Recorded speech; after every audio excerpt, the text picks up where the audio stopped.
Well, greetings and salutations, everybody. Welcome to the best damn movie-related show on the planet Earth, the John Campea Show podcast, coming from right here in our quaint little studio. I'm, of course, your host, John Campea. I'm joined in studio today by Ray Ora. Hey, what's up, everyone? Jonathan Voico. The Triple L, baby.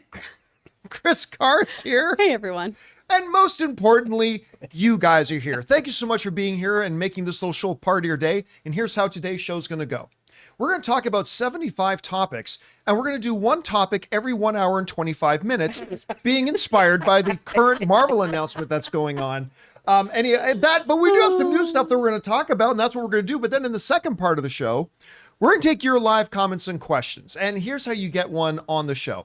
Just send it on into our tip link at www.streamelements.com/JohnCampea/tip. Send it on in while we're on the show live. And if you do, we'll get around to addressing it in the second part of the show if we deem it appropriate to be addressed on the show. Also, here's the good news about the tip link. It's actually good 24 hours a day, 7 days a week. So if you happen to be listening to this show on our podcast feed, either on Spotify or Apple Podcasts or your favorite podcasting app of choice, or if you're watching this show a little bit later in the day, then you can just still send in a question to this tip link. And if you send one in when we're not live, we'll just get around to answering it on the next episode. And all right, guys, listen. Currently, Marvel is doing one of the stupidest things I've ever seen them do, which is they're revealing apparently the cast for Avengers Doomsday, which is great. But they're doing it, you've probably seen this, by showing one chair at a time every 12 minutes. We can give you a fast forward version. Just go. Yeah, there it is. Just fast forward through it all.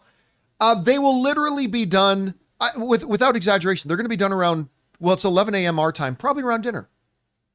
Sometime around dinner, they're going to be done. Anyway, we are going to talk about that, and we are going to talk about the names that have been revealed so far. Don't worry, between now and the end of the show, only about 2 more names are going to be revealed, but we'll get around to that a little bit later. Hey, John, they should have started with who's not going to be in it then. That's what it should have been. Who's not in it? So-and-so, Elizabeth Olsen, and then just moved on.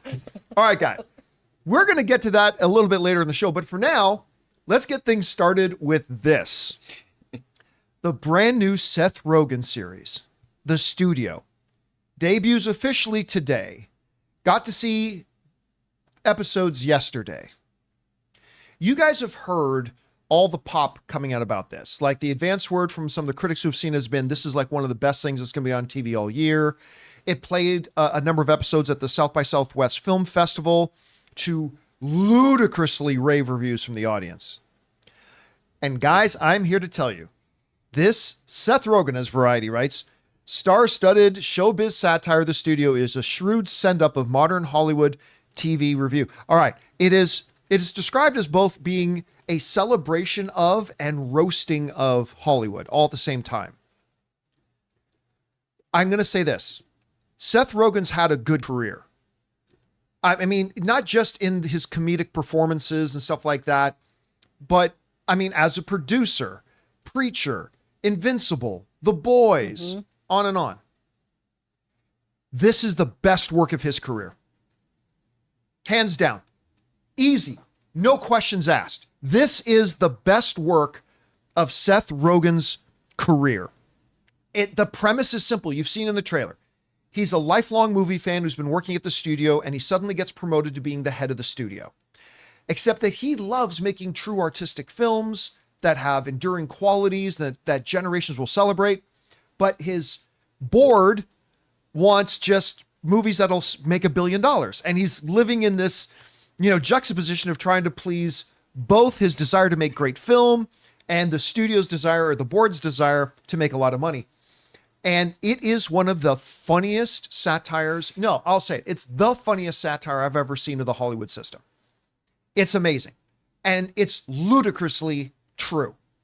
Like, I'm watching this and they're making it funny, but I'm like, I've been on a lot of sets, guys. I've been in studio boardrooms. This is so far more accurate than anybody's going to want to admit. And the second episode is one of the greatest things I've ever seen. One of our viewers wrote in to tell us about this, but the second episode is all in one continuous shot. No edits, no cuts. It starts with Seth and his partner in the car pulling up to a movie set, and it ends with them in the car driving away. And it is like seriously one of the best half hours of television I've seen in a long time. It's quick. It's hilarious. The performances are great. Martin Scorsese shows up in the first episode. And by the way, I'm not going to spoil anything, but Steve Buscemi gives one of the funniest lines you're going to see on television all year. This show is great. Catherine Hahn is gold. What's the name of the actor again who's starring alongside of Ike Barinholtz? Yes, he's one of these guys who's like a low-key MVP in comedy. Like he's always these smaller supporting characters, the buddy in a lot of these comedies, and he's always great. And nobody, case in point, knows his name, but he's great in this. I have been loving it. Guys, check this out. And again, of course, it's Apple TV. They do it again. Apple TV does it again. They just keep crushing it. This thing is absolutely incredible. Chris, I don't think you had a chance to watch both episodes. No, I was watching over But Ray's you've had shoulder. a chance to watch some of the first Yeah. episode. What are your first impressions you've been having? Oh, it's so fun and funny, and it's great lampooning. Catherine Hahn throwing things, too, is just a treat. I could watch her knock over tables for hours on end. I really enjoy this so far, and I particularly like the way it's shot. We were talking about this a little bit. Yeah. The camera angles and everything, So the good. movement of it. It feels so frenzied, and it does have the weird back and forth kind of thing that you have in a meeting like these, where you're just staring at a producer hoping that you said the right thing. Right. I think it's so fun. Oh my gosh, Cranston, of course, is great. His scene that we were just watching is so good. Did you ever see the little comedy sketch that Aaron Paul and Bryan Cranston did with Julia Louis-Dreyfus, where they were pawn shop owners? No. Where Bryan Cranston and Aaron Paul are pawn shop owners, Mm-hmm. and Julia Louis-Dreyfus comes in, she wants to pawn her Emmy, and like they're trying to haggle with her. Like the reason I bring that sketch up, and guys, you should go look it up, it's hilarious, but it's because I feel like Bryan Cranston just took that character he did in that sketch and made him the chairman of the board of this studio. Perfect. So good. So good. I already know that. From what I saw, I already know this is probably going to be my favorite show. I just thought it was so funny. I mean, this is what I think the Pop-Tart movie was supposed to be. That's what I thought too when they Like, said it was wasn't a this what Pop-Tart the movie. That's what I thought the Pop-Tart movie would be, but this has, whatever I just watched was so good. I can't wait. I'm more excited for the new episodes of this, or watching these episodes, than anything on right now. Yeah. I gotta say Already. this, I Already. can't it's Seth Rogen. I was expecting it to be funny, Yeah. right? This is genius, and of course, expect it from a Canadian. So a good Canadian kid, Seth Rogen. I mean, he just brilliant, It absolutely. definitely brilliant. has some Ricky Gervais overtones Oh yeah, in the Yeah. timing, the comedic Yep. timing and stuff like that. Like, But I- I've always found Seth Rogen and Ricky Gervais kind of have similar comedic timings. Yeah. Still very distinct styles. Oh, but, sure. So anyway, guys, a question is for you. Have you had a chance to watch the first couple of episodes of The Studio? If not, you're making bad life choices. You need to watch this. It's absolutely hilarious. Go check it out. Whatever you guys thought about it, jump down to the comment section below and let us know your thoughts. All right, guys. With that down, let's move on to this, shall we?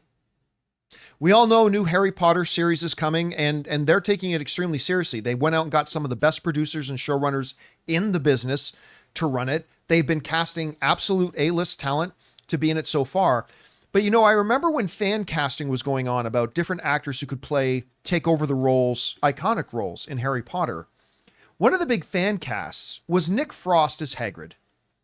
Well, according to Deadline, those wishes came true. Deadline is saying Harry Potter Nick Frost is poised to play Hagrid in the upcoming Harry Potter HBO series. They wrote this: HBO continues to put together the cast puzzle of its high-profile series adaptation of the hugely popular Harry Potter fantasy books. The latest major piece appears to be British actor-comedian Nick Frost, who is nearing a deal to play half-giant Rubes Hagrid, Deadline has learned. He would join Jonathan Lithgow, Janet McTeer, and Papa Sidhu, who, as Deadline has reported exclusively, are set or in negotiations to play Professor Albus Dumbledore, Professor Minerva McGonagall, and Professor Severus Snape, respectively. All right.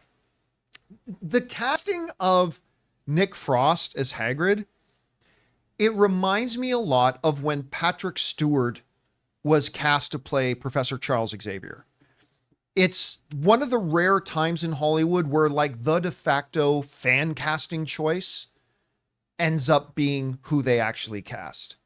And I mean, there were a lot of names being thrown around for a lot of the different characters, but whenever Hagrid came out, it just seemed like Nick Frost was the guy again and again and again. And listen, Nick Frost is amazing. I've had the pleasure. Nick Frost has come and done panels of mine with me.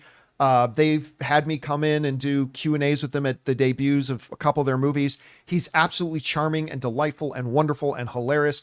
And this just seems like a bang on the nose, great casting for it. And if it does work out and the deal gets signed, which it sounds like it could happen anytime in the next 24 hours, I think this is a great choice. Anyway, Chris, you hear about Nick Frost maybe being Hagrid. What do you think about it? I love it so much. I love him. And Hagrid has this kind of, the archetype is affable nitwit, right? For this Yes. role, where he's just a sweet, sweet cinnamon bun. And I feel like that's who Nick Frost is ultimately too. I think he just has such brilliant comedic timing. I think he always is so just likable in everything. I mean, even when he's a robot that might murder a bunch of kids on a spaceship. Oh, I forgot he was the Yeah. voice of the robot. He is fabulous. I also constantly quote him from Hot Fuzz. He's not Judge Judy and Executioner. I just think he's so brilliant. And I think this is a great addition to the cast. One of the weirdest castings I've ever seen for Nick Frost. Guys in the live chat, you're going to have to remind me of the name of the show. It's like it was a post-apocalyptic kung fu show where Nick Frost joins it a little bit later and he's like some wasteland kung fu master. If anybody in the live chat remembers the name of the show that I'm thinking of, please throw it in there. Badlands, Into the Badlands. That was it. Nick Frost plays like this martial arts master. It was kind of hilarious. Anyway, guys, question is for you. What do you think about this? According to Deadline, Nick Frost is going to be our new Hagrid for Harry Potter. I don't know that there's going to be anybody that thinks this is a bad casting. I think he's going to be great in this. Whatever you guys think, jump down to the comment section below and let us know your thoughts. All right, guys. With that down, let's move on to this, shall we? Last night, it was Double D, Daredevil Born Again, 2 episodes. Episodes 5 and 6 aired last night. And listen, I'm going to just give you guys some heads up right now. We are going to get into some spoilers. Talking about the episodes last night. They've been out overnight, so you've had the chance to see it. If you haven't, see this little spoilers warning that Jonathan put up? Okay. You're going to want to mute your phone, TV, computer, laptop, iPad, whatever, as long as this spoilers warning is up. Once this spoilers warning comes down, you can unmute your computer or your device, whatever it is you have. But you've been warned. There it is. All right. I loved episodes 5 and 6. They were not what I thought they were going to be. No. But you know, before I did the post-game show last night, and before I started the stream, I looked in the live stream, and a lot of people were saying, oh, episode 5 was filler. Was a filler episode. To which I said, if you call episode 5 a filler episode, one of two things are true. Number one, you don't know what the definition of a filler episode is.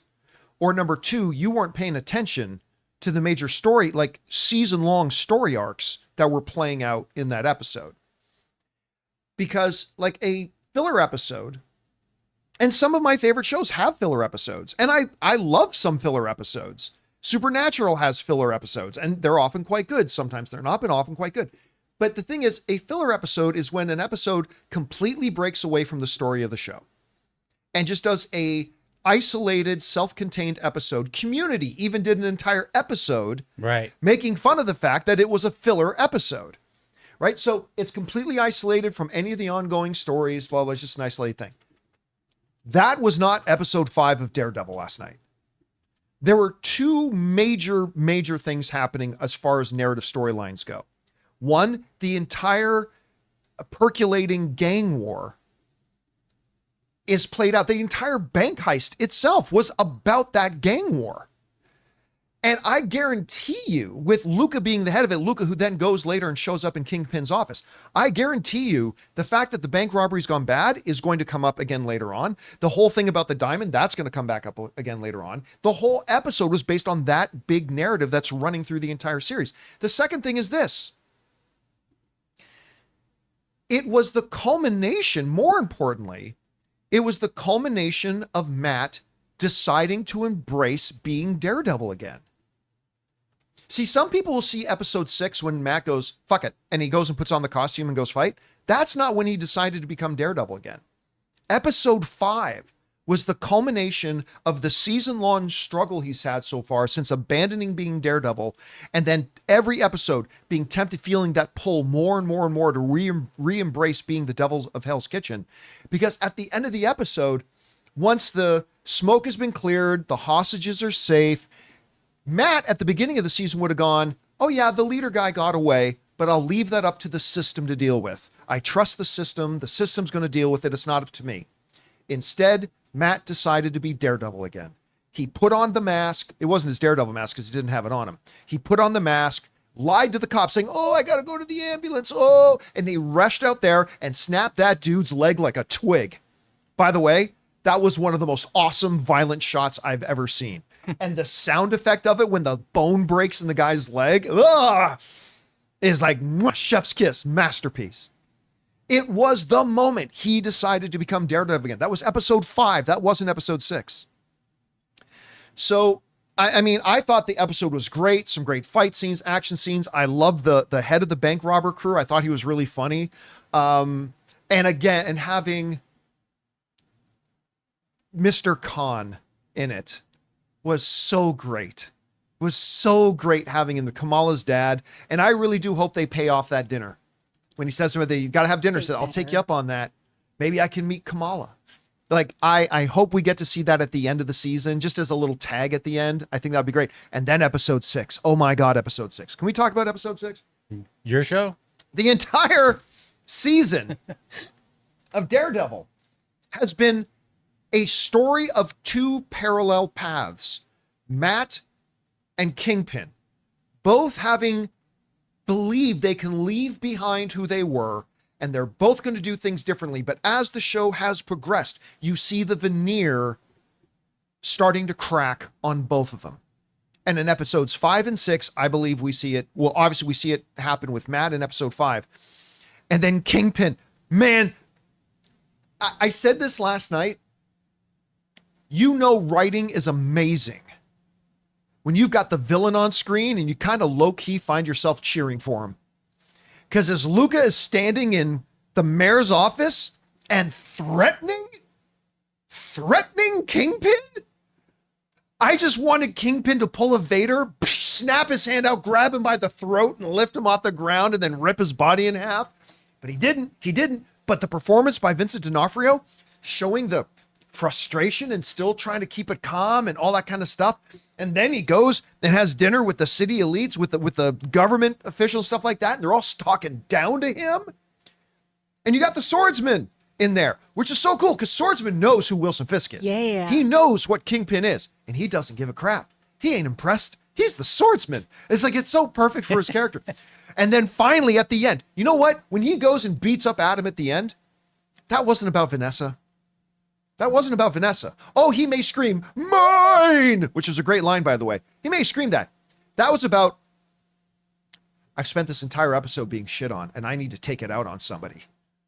And sorry, Adam, but you're the kid. He's going to go and take it out on you. And he goes and beats the shit out of him. And then they put in that one little camera shot where you see Adam still breathing because they made a note, Wilson is keeping his promise to Vanessa. And here's what I came to believe, Chris, in this episode. This is my big takeaway from this episode. I want to know what you think about it. Okay. Vanessa wants him to be Kingpin again. Oh, yeah. She's saying, promise me you won't kill Adam. But she wants to find out he went and beat the shit out of Adam. She wants him to be that guy again. I think she wasn't just pissed off that he up and left for a year, whatever. She's pissed off of what came back. She wants Kingpin. And yeah, I love, one other little theory that I want to know what you think about. Yeah. the therapist Matt is sleeping with, she's controlling Muse.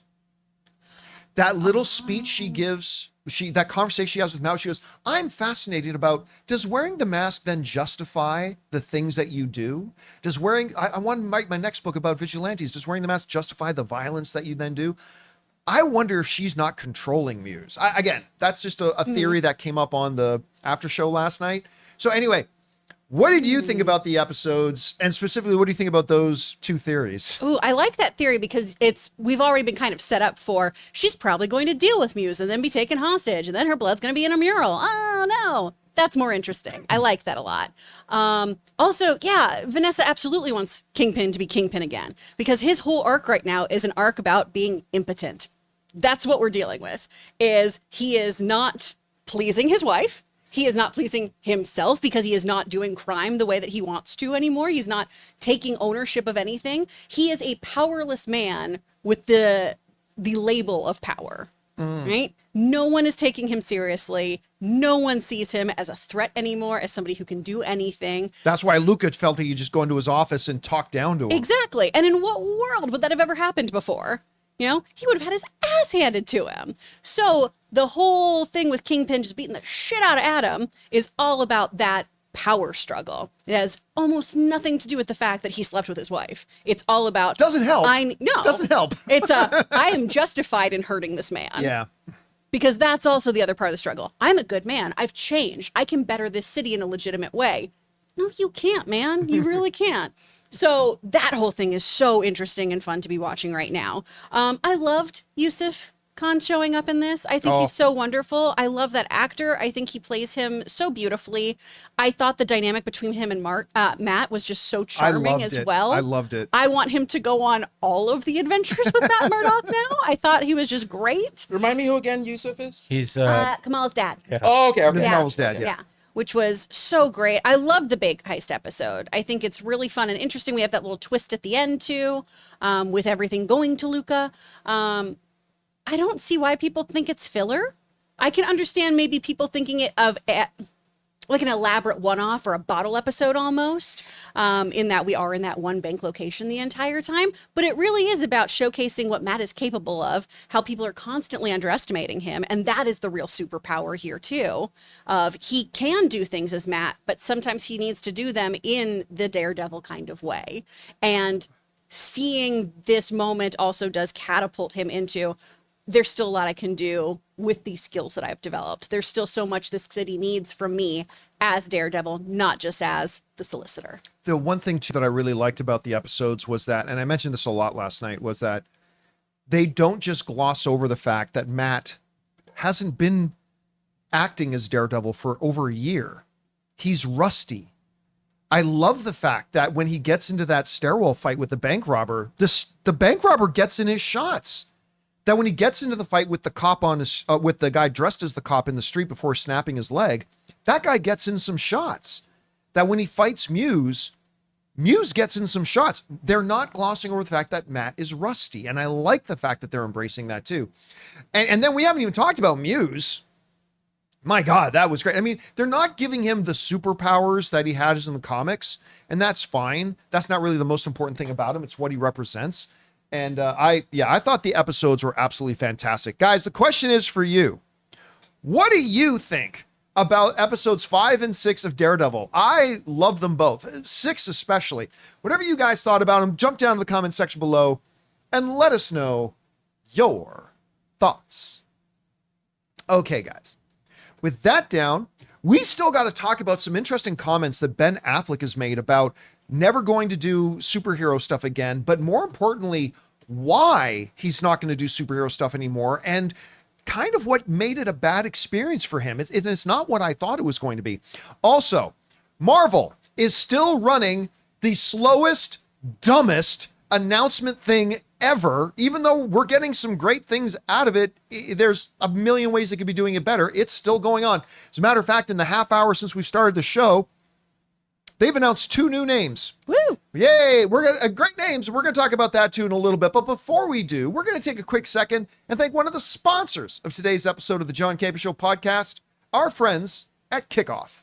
Guys, we want to take a second to thank a sponsor of today's video, Kickoff. Man, time flies, doesn't it? One minute you're reminiscing about your last vacation, and the next you're thinking about major life goals like buying a car, getting that dream home. But if your credit isn't where it needs to be, those goals can feel out of reach. And that's where Kickoff comes in, the #1 credit building app in the App Store that makes it easy, affordable, and stress-free to build credit fast. And that's exactly why I love Kickoff. They give you a credit line for just building credit, not for spending. Your on-time payments get reported to the 3 major credit bureaus, helping you improve your credit mix and payment history, 2 of the biggest factors in credit growth. If your credit is under 600, you could see a jump of about 28 points in your first month. No credit check, no hidden fees, no interest, just smart credit building. Building credit can happen faster than you expect with Kickoff. Don't wait. Get your first month for just $1 at getkickoff.com/Campea. That's kickoff without the C. Get 80% off at getkickoff.com/Campea.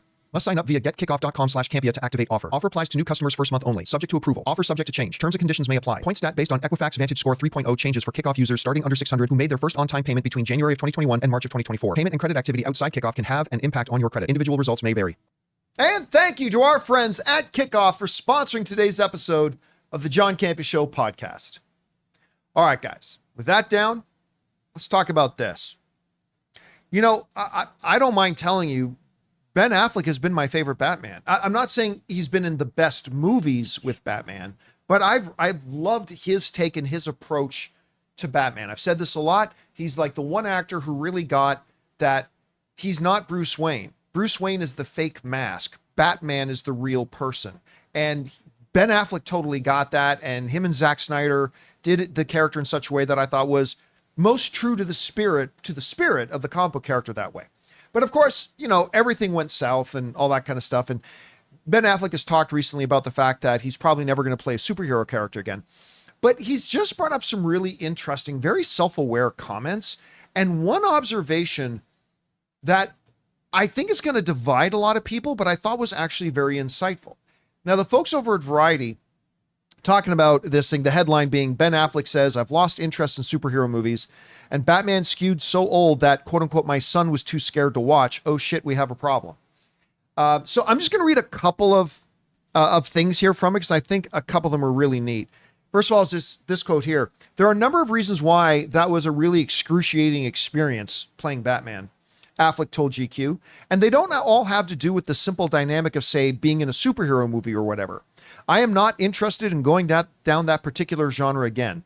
Not because of that bad experience, but I've lost interest in what was of interest about it to me. But I certainly wouldn't want to replicate an experience like that. A lot of it was misalignment of agendas, understandings, expectations.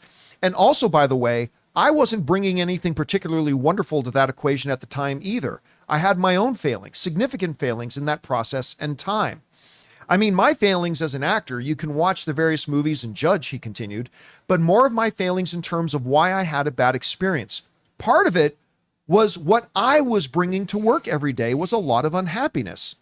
So I wasn't bringing a lot of positive energy to the equation.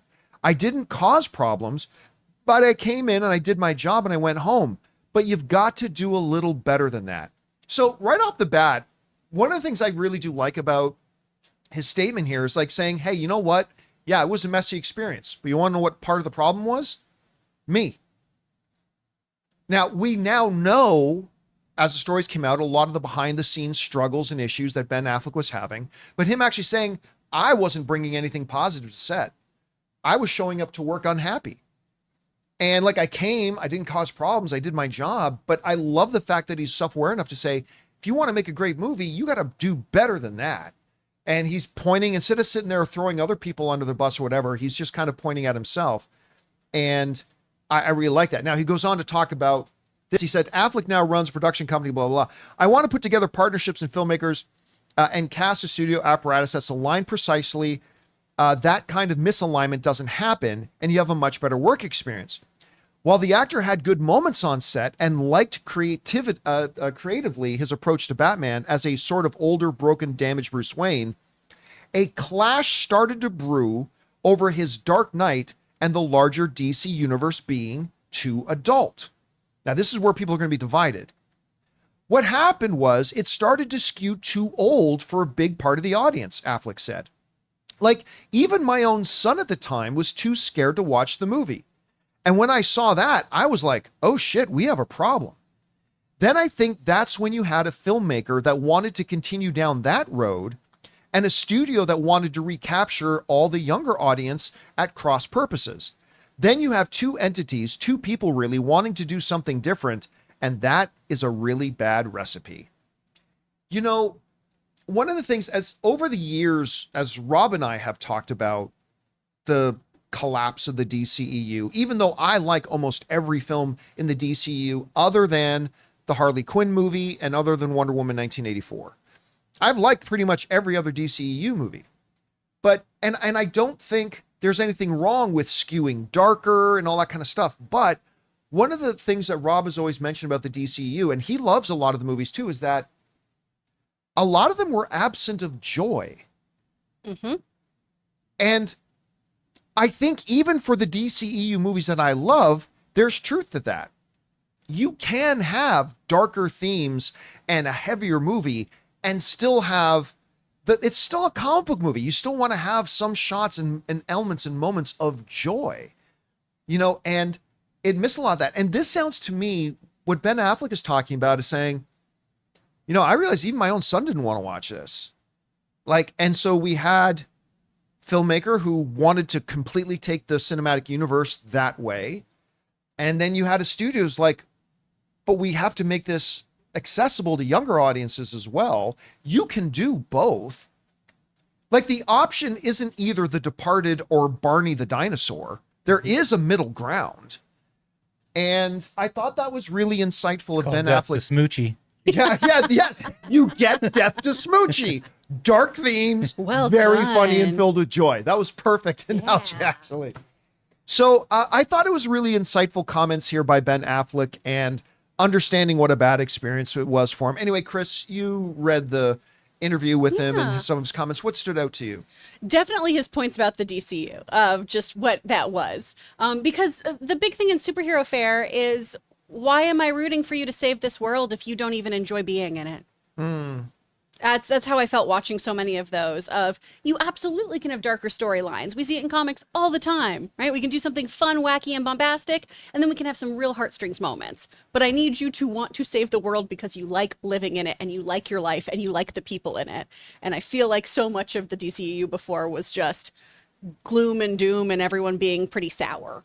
I also like that he takes ownership over where he was in his career and his life. I think so many times actors will dance around that, of saying, you know, well, there was a lot of stuff going on in my personal life at the time, and they make it so it seems like it was other people's fault. Yeah. And it's really refreshing to see somebody, especially who's had a very public life, who we've delved into their relationships, who we have just scrutinized how he handled dealing with alcoholism and his marriages and all of that stuff as well. It's nice to see somebody not do the PR move that's a super sanitized, well, you know, I wasn't my best self then. And to actually say, no, I was not in a good space, and I did this. I could have been better. I like that. I wonder, to your point, if that was the director in him, because he's the boss on so many sets. Sure. And that's what he expects of people. And then it's like, well, I'm not bringing what I expect of people. Absolutely. So. And listen, I'm going to speak outside of my expertise here for a second, but in life, I have actually found the people who are most willing to take accountability for their own actions are recovering addicts. And of course, Ben Affleck he's a recovering alcoholic, and he's had substance abuse problems. But I've often found in my experience with people who are in recovery and recovering, they're the people who are most usually willing to stand up and say, here's where I was accountable. Here's where it was my fault. Like, and I think that's steps. What's that? It's part of the 12 steps Yeah. of recovery. So it's really neat seeing him embracing that and kind of living that out, and, you know, good on him. Anyway, guys, question is for you. What do you think about Ben Affleck's comments? I mean, obviously he had for many, many different reasons, he had a terrible experience being Batman. But hearing him explain kind of why, what he brought to it, and what he kind of thought about what the overall direction of the DCEU was versus where he thought it should have gone. Whatever you guys think about it, jump down to the comment section below and let us know your thoughts. All right, guys. That down. Let's move on to this. Right now, as we speak, and for the last 3 hours, Marvel has been doing a live stream that is the slowest. I mean, the stuff they have to announce is great, but the method in which they've chosen to relay the announcements is one of the dumbest, stupidest things I've ever seen them do. About 8,000 people have stopped watching the live stream on YouTube. Well, I mean, I know Since when the I show started started. watching, there was They- about they- okay, ain't the here's the real thing. When I ones. started watching it at 9 o'clock this morning, there was 130,000 people in the live stream. How many are in the live stream right now? 97,219. 97. So it's dropped since I started watching it. Yeah. I'm planning on rewatching this later the week. Now listen, the idea of setting up a director's chair and going down the line is a neat idea. So I can just see the meeting now. Kevin Feige comes to his production and says, okay, this is what I want to do. We're going to announce the members of Avengers Doomsday. And the production says, that's a great idea, Mr. Feige. So we're going to bring in all the cast members. No, we're not going to bring in all the cast members. Okay, cool. You're going to come out on stage and announce the names and bring up their faces on the big screen to cheers? No. We're not going to do that. What are we going to do? We're going to line up a bunch of director's chairs with the names on the back, and we're going to go down the line and reveal the name. Oh, you know what, Mr. Feige? Okay, that's not terribly exciting, but that's creative. That's creative. So, like, what are you going to do? Are you going to play the Avengers music? And on every big bar, you're going to change like, dun, Paul Rudd, dun, dun, dun, dun, dun, Simu Liu, dun, dun, dun, dun, and it's Letitia Wright, dun, dun. No. Here's what I'm thinking. The camera goes on one of the chairs. We hold it there for 12 minutes. 12 minutes? Yeah, think about it. 12 minutes. Okay, so like, are we going to have the name and then we're going to have you narrating how important this actor has been to the MCU and how excited we are about the company? Nah. Nothing. Just the chair. One chair every 12 minutes. Yes, as somebody in the live chat said, Adrian Brody planned this reveal. This is stupid. You know what? What happened? Sorry, Chris, what were you going to say? I was going to say, but we're all watching it and we're all talking about it. I do want to point out, too, the chat said that there's 7 million people watching on Twitter. I don't have Twitter, so I didn't know that. Thank you for letting me know. But we're still talking about this, even though it's obnoxious. But here's the thing. You know what we're also all still talking about? We're all Her still emails? talking about the Comic-Con reveal of the Russo brothers and Robert Downey Jr. We're still talking about that 7 months later. And it was exciting. And it made a splash. No one's going to be talking about this. Not in a good 48 way. hours, not in a good way. 48 hours. Sure. What happened to Marvel when they used to do these events where they always made it exciting and it made the internet blow up? Like, I remember I was at the El Capitan Theater when they announced Phase 3. And Kevin Feige, they didn't have all the actors. It didn't matter. Kevin Feige just came out. The crowd erupted, and then he announced this project, and the world exploded with it, and everybody talked about it for months and months and months. It raised the excitement level, and everybody got hyped. They go to Comic-Con, and they bring out this, and ladies and gentlemen, Mahershala Ali's Blade. That one didn't go over so well, but still, the entire rest of that thing was amazing. It's just the way it goes, though. It's like when they introduced the new iPhone, right? The first iPhone. I bet you that presentation was huge compared to when they introduced one now, right? It's just as big today. I like the Do last. you not watch the Apple presentation? No, like the last iPhone, I didn't even know it came out. But anyways, did you see the Fantastic Four announcement? Yeah, that was just as stupid. Yeah, that's what I'm saying. They run this long, boring thing Right. instead of getting back to what they have done successfully for 15 years. The thing the world looks forward to. You have Kevin Feige or somebody come out and you make these announcements. Look at what they just did at Comic-Con with Robert Downey Jr. and announcing Doomsday and announcing Secret Wars and the Russo brothers and all that kind of stuff. They did all that in like 30 minutes. Announcement. The world explodes. Enthusiasm peaks. Excitement surges. This ain't doing any of that. But John, it also is a Wednesday. Doesn't matter. I'm just saying. It doesn't matter. It doesn't matter. They used to do things that were exciting and thrilled people. It saves money.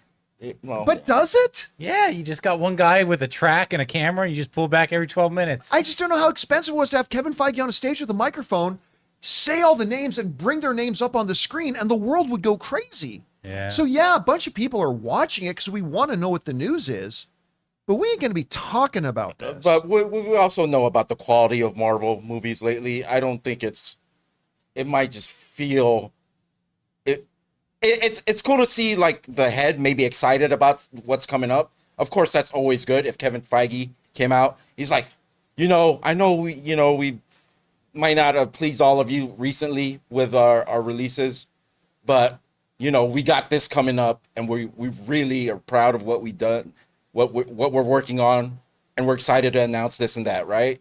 But then I don't know if that's the fans would even bite into that.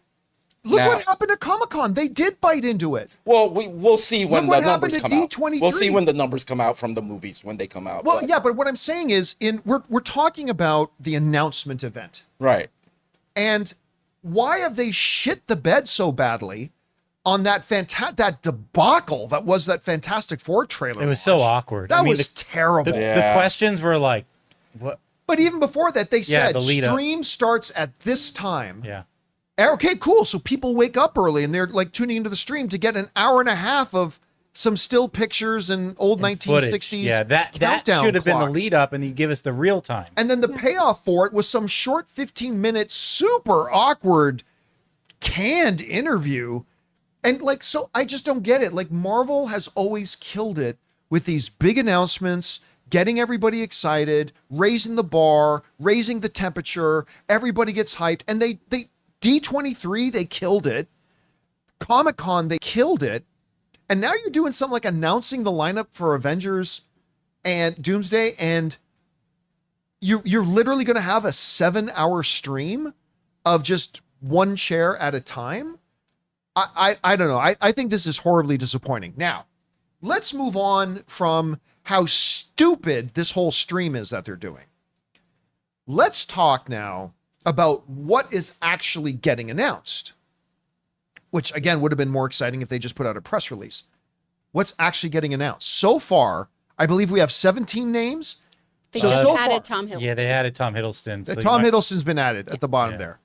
Which again, we just last week did a report where Tom Hiddleston says, "I don't know if I'm going to be in the." I guess he in just the new found out. Avengers This is movie. why you Maybe can't he just trust or found love out. anyone. He You just guys. found out. Okay, so It They takes so a did. far, second for them to add it on Gizmodo, but in the video that's attached, Tom Hiddleston is listed. Yeah. right. So far, here's the names they've announced.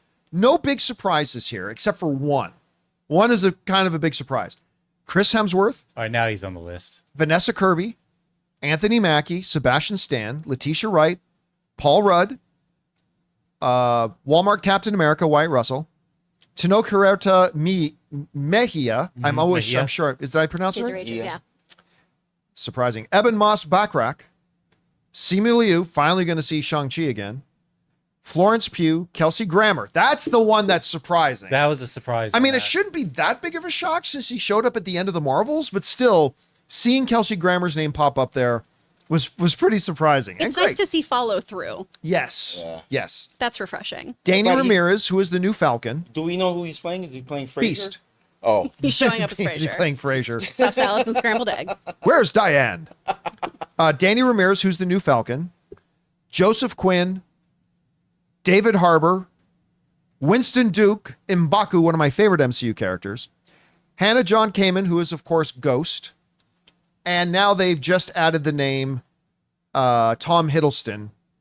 Oh, So and Loki's gonna Lewis be- Pullman as well. Oh, yeah. Did I skipped over Lewis Yeah. Pullman? Kelsey I did Grant, skip. right Yeah, after Lewis Kelsey Pullman. Grammer, yeah. All right. Now, let me just point one thing out. I've seen a bunch of people say in the live chat, well, they're spoiling Thunderbolts. because now we know Ghost lives. We know all these guys live. They're kind of spoiling it. Let me throw this out there. When you're starting a new franchise, do you really think all the key players are going to die? But this is the other thing. Remember, Secret Wars and Doomsday, this whole thing is a big multiversal event. I'm not saying this is what they're doing. I'm just saying that just because David Harbour is going to be in Doomsday doesn't mean that Red Guardian survives the events of Thunderbolts. He may not, and then we get another universe's version of him in there. I'm not saying that's what they're going to do. I'm just suggesting that just because their name is on this list does not mean they survive the Thunderbolts. That's all I'm saying. Doesn't mean they're going to survive the Thunderbolts just because they're here, because it's multiverse, and multiverse is kind of dumb. But anyway, so listen, the word is, how many names have they revealed now? Somebody give me a quick count. Is it 15 of them? 15, 16 of them so far? 15, 16, 17, 18, 19. 19, okay. 19, oh gosh. The word is there's going to be 45. If true, we've got another 4 hours of this. Woo! Woo! 4 hours of one chair Let's every go. 12 Let's go. minutes. I see. Chair watch. Chair watch. 2025. Dun, dun, dun. Again, listen, I am criticizing the way in which they're announcing it. I'm not criticizing the announcement. The announcement's great. We're getting the cast list. Just how they're doing it is ridiculous. And I mean, I can't imagine anyone is just like glued to this. Like, if I was even at home doing nothing, I'd have this like on my phone. I'd be playing video games. I'm actually ordering a Well, it's chair just right there or now. whatever. I'm ordering a chair. I have right no now. idea why. Yeah, which chair are you gonna order, dude? Yeah. I don't know. I'm ordering chairs. I might That's just get all the this Paul is. Rudd one and put it on my desk. Yeah, a little tiny one. It's just a big merchandising. Yeah, it's list. IKEA. These chairs are now on sale. Yeah. Get your At chair today. Marvel.com. None of these people are in Doomsday. This is just for chair sales. Our new venture, Marvel Furniture. Yeah. So again, I'm extremely disappointed in how stupid the marketing people at Marvel are for doing this. But what is getting revealed is great. But again, I just kind of wish they dropped the names so we could sit here and now talk about the list. But instead, you got to literally wait all day for it. Now, as soon as this list is done next week, Next week. we can actually start picking the people who are actually on the main Avengers team. We could start narrowing it down, right? Yeah, I think then we're going to have a pretty good picture. Now this could be interesting. I think they're going to save the biggest quote unquote pop names, Yeah, even though there's yeah. not going to be any pop because nobody's there. But they're going to save some of the biggest names for last. So this is being recorded mid excruciatingly long stream that's going on. Who do we think are the last 3 or 4 names? I think RDJ will be Yeah, like one of the obviously. last ones. But I see, that's a good thought. And I thought that for a second, but they've already announced he's there. They've already made a big deal of it at Comic-Con. He's Dr. Doom. So you don't This think he'll is get a chair? Doomsday. He'll get a chair. Oh. He gets I a just don't- throne. I just don't think there's Oh, any yeah, he gets a reason to throne. have him at maybe like a Doom throne. I don't think there's any reason to have him at the end because everybody knows. Like that's the first they should have led with it, honestly. casting that we knew. Yeah, they should have let out with Robert Downey Jr. So here are the names I'm going to throw out that I think might be like the final ones. And these are ones that, like, some of them maybe out of left field. Yeah, that I Are we think. doing- okay. Yep. I think one of them is going to be Chris Evans. I think that might even be the last one. That would be cool. But Right. they'll roll in a wheelchair for that one since he's had that seat now, He's an old man. right? Again, different universe, different universe. All right. I think Chris Evans is going to be one of the last ones. Da, da, da, da, going to have that there. Even though I don't think he's going to be in these movies, Ryan Reynolds. Even though I still don't think he's going to be in these Avengers movies, but there's that. That's your shot in the dark right there. That's the out of left field. That's the dark horse one, is to have that near the end. And I see a couple people also guess the last one I was going to say in the live chat. And the last one I think is Denzel Washington. I think Denzel Washington's now again. This is just me. We're just fantasy casting and the thing, but those are I think are going to be the last names. Since we're talking about multiverse, I would really like to see Clark Gregg's name in there somewhere. Bring him back a That'd little be bit. good. Yeah, Just they're for a never small, gonna do that. just for a small little, you know. I am with you. I love Clark Gregg and I love Agent Coulson, but they're not going to bring him back. Yeah. I wish they would. I would be so happy if they did. Now watch this. This is going to be the next name that comes up. No, key names to look out for, just because of the recent news we've been talking about. Elizabeth Olsen. Yeah, she won't be on there. Yeah, but I'm just saying it would be funny if it was. I mean, yeah, if just the day because after she confirms she's not in this movie, they suddenly Elizabeth Olsen. Kristen Ritter, Yeah, that would be funny to see, just Yep. because of the news that, Yeah. you know, all those names that have been denying they're part of it. Andrew Garfield, who knows? We don't know. Tom Holland should be coming up pretty soon. Tom Holland will definitely be in there. Oh, Benedict hasn't been revealed yet. I just love. Benedict will be one of the names. I love the fact that we see Simu Liu, Wyatt Russell, of course, for me personally, Lewis Pullman. I love those names. Yeah, already. they're leaning. I love those names already, just because of my extreme liking of the character or the actor or whatever. Well, so we should still also expect Chris Pratt to be coming. Somebody brought up, are we going to see Sadie Sink? Oh, that could be interesting. Because we know she's Yeah. going to be in the new Spider-Man movie. Yeah. Is see. she going to be on there? Unless she's not a superhero or whatever, but Charlize Theron is a name that hasn't Oh yeah, come up one yet. that Come back as appeared and then Clea. disappeared. oh, Maslany, Tatiana. I was Maslany, about right? to say, I think we're going to see Tatiana Maslany's name. Now, again, this is being recorded as the things are Sure. being revealed. Yeah, she needs may another or may shot. not show up there. My guess is we are going to see Tatiana Maslany. She Now, definitely here's a needs- question. Are we going to see Mahershala Ali's name? If we do, Ray's gonna shoot through the ceiling. I will. If Where- it is, I don't believe I will wear. Doomsday will ever come Hold out. on. This is it. Explosion. Remember that- He's gone. Remember that one bet we made, and I was like, "You're just trying to embarrass me, just because you wanted me to wear a tutu for that Spider-Man bet." All right. I will wear the tutu ballerina costume If if Mahershala Mahershala Ali- Ali's name is in this cast. So please don't do it. Please, now that I think about it, there might be a chance. Shoot, but I already said it. Well, no one Let's will do it. see. Right, the let's box bring hat it for you Get, anyway. like, you know, Here's another name to bring up. Is this one going to be on there? I'm going to guess no. I'm going to throw this name. Charlie Cox. Yeah, I could see that. I'm going to say no. I'm going to guess no. he's a lawyer of the multiverse. Come on. Chris? Charlie Cox. Don't feel like he'd be there. Or Yeah, I don't think so Oh, either.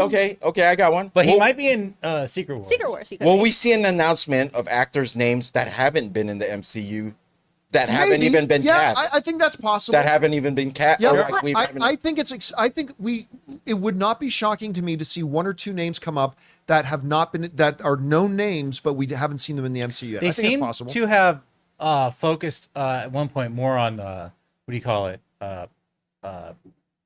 What's this new movie coming out? Fantastic Four. No. Thunderbolts? Thunderbolts. Oh, I don't yeah. know. I was going blank on it because that's what's coming out, and then Fantastic Four because that's what's in the the zeitgeist. And now we're moving away from that, so now I think we'll get a little more, little maybe more. some more surprises. You know? All right. Yeah. So let's talk about some other names. Brie Larson. Are we expecting to see Brie Larson? Absolutely. I would think so. Yeah, I agree. 100% we're going to see Brie Larson. Okay, damn it. Antonio just kind of stole my thunder in the live chat. Okay. You were just, because I thought of this when you brought up names that haven't been, maybe names that aren't in the MCU Yeah. yet that might generate some excitement. A chair, the next chair slides in and says, Henry Cavill. Ooh. My boy, Henry That's James Cavill. Bond. That alone would be that alone is a big story, I think, for me at least. Well, and here's another one too. Let me ask you this. We have not yet seen any names from the Eternals. Mm-hmm. Are we going to see any Eternals names? Are we going to see Gemma Chan? Are we going to see Love it. who's Camille? Jon Snow? Oh, Kit Kit Harington, Harington as the Black yeah. Black Knight. Knight. Yep. Are we going to see that? We think. Oh, has the Okay. next name come up? Mm, Has anybody seen if the next names come I mean, up? Not I'm- yet. I'm I haven't watching gotten it. anything on mine. Okay, Oh, so okay. no new names have come up yet. Now, Oh, now we're going. Oh, there we We're go. slowly scrolling. Patrick Stewart. Patrick Stewart. Patrick Yeah. Stewart. yes, That's good name to see there. Always love to see Patrick Stewart. I mean, we did see No him matter in what he does, Multiverse, who cares? so- Yeah. Yeah, I mean, look, they've already got him in their multiverse, right? Like Yeah. we already saw him in Doctor Strange in the Multiverse of Madness. So I guess this again, it's a multiverse And Kelsey thing. Grammer, we're already seeing. So it's Yeah, we already that, saw Kelsey so- Grammer. Well, have they announced any See you guys X-Men in 12 cast? Not minutes. at all, right? Other than Kelsey what Grammer. we have.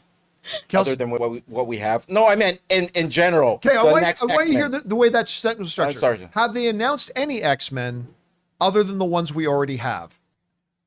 By definition, the ones we already have are the ones they've announced. Right. But in this new upcoming X-Men, Well, we wouldn't know if they No, were no, X-Men. no, or no. not. That's what I'm Yeah, asking. we wouldn't know. So if they put up a haven't casted name that anybody. wasn't There's connected to rumors something. of like what's her name from Sadie Sink? Stranger Things. Yeah. Yeah, Yeah, Sadie but- Sink coming in as Jean Grey potentially. Yeah. So Which will make Patrick, it more so interesting. okay, well, with Patrick Stewart's name being thrown out there, should we expect to see an Ian McKellen?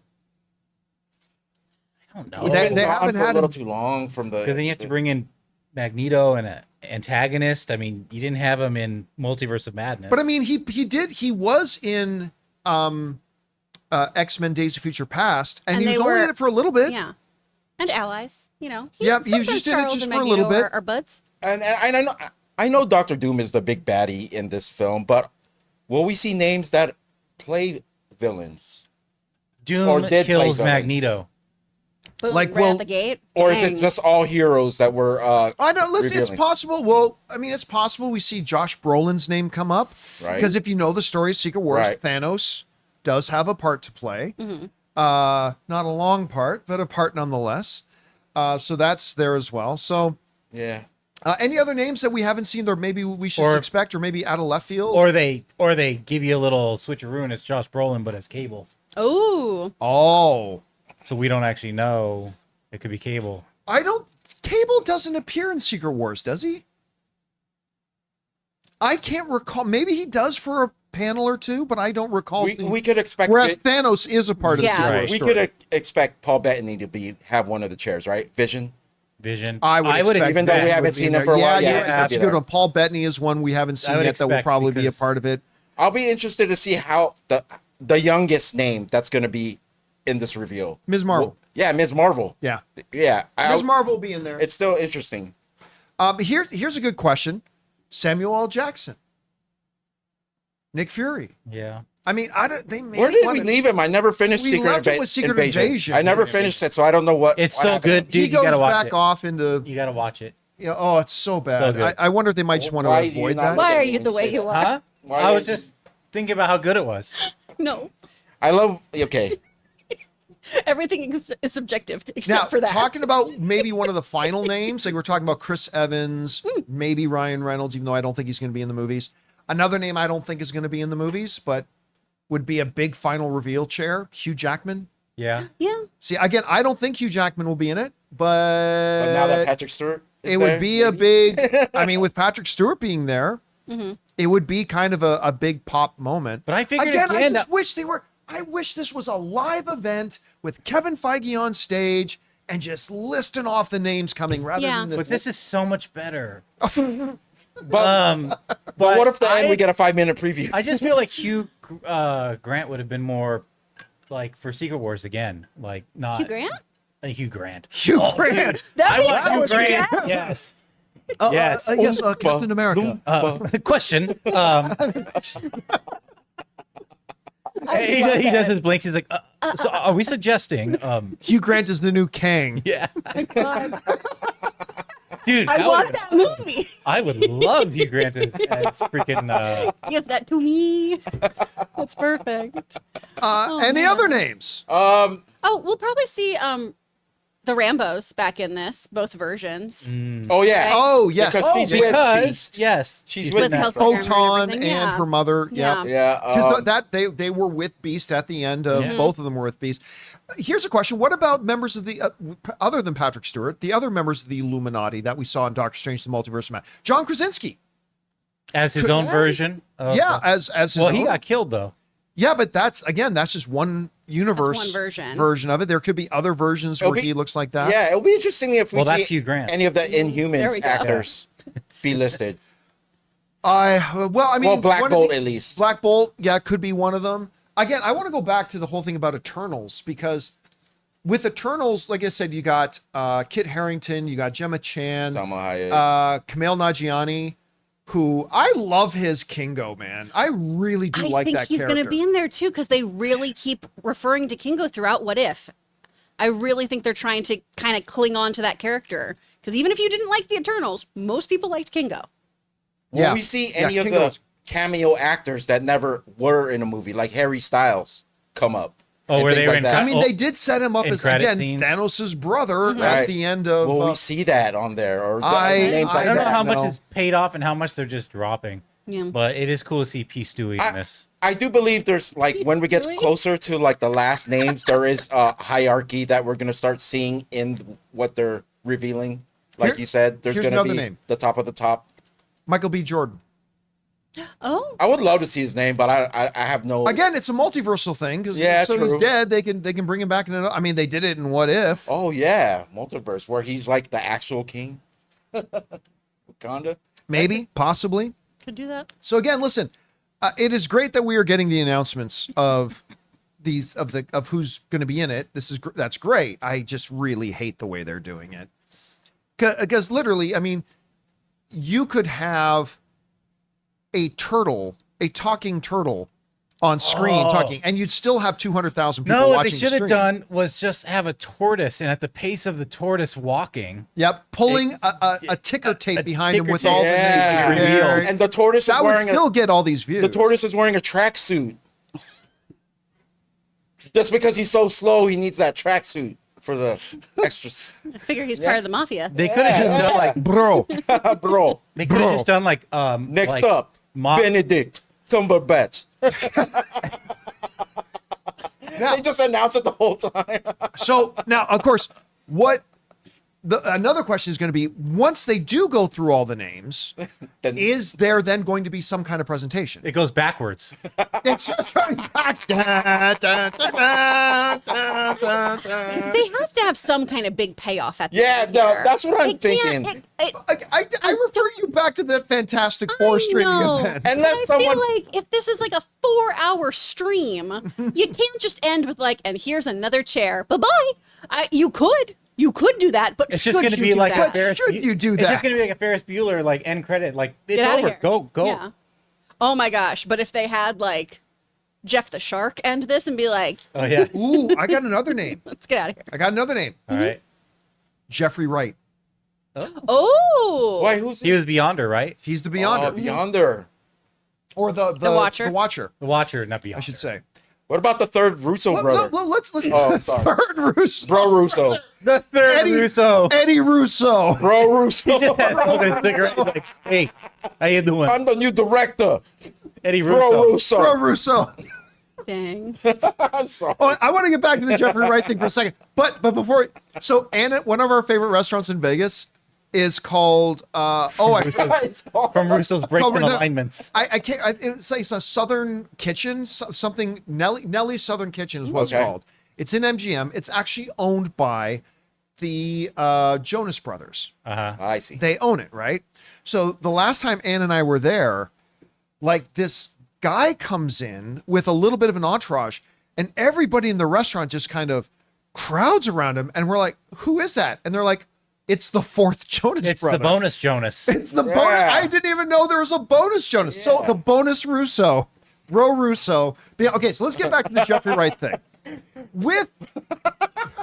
With the nature of the What If animated thing, could the Watcher kind of play a role in Secret Wars, Doomsday, all that kind of stuff? Like, because he does intervene in What If. So I don't know. Do you think we'll see Jeffrey Wright? That could be a fun dynamic between him and Loki, with Loki having his new position. Right, as the god of stories? Yeah, and the two of them talking about being observers and how Loki is much more new to that. When do you interfere, especially since, the Watcher keeps interfering? That could be interesting. That'd be fun. All right, next name. Channing Tatum. Ooh. He about to make a name for himself. I'm about to make a name. Come on, Tayo. Again. On the chair. Channing Tatum. Yes, no? Is he going to be in there? Is he not going to be there? Well, there's going to be 50 freaking people, sure. Yeah. My mom's going to be in this movie. Again, that's a name I would say like Secret Wars. Yes. Yeah. like. Oh yeah, this is Doomsday. just Doomsday, right? Yeah. Okay. Yeah, I mean, okay. There might be a lot As of far crossover. as we know, Yeah, this yeah, is we Doomsday. assume. As far as we know, it could be bigger This than is just that. the cast from all the movies that are coming up. It's not even just Doomsday. It's not even just- No, it's for the next What If season, the surprise What If Exactly. season. There you go. We all got screwed. Who would you love to see, but no?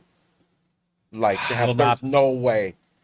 someone I would love to see, I- but there's no way. Let me start. Michael Fassbender.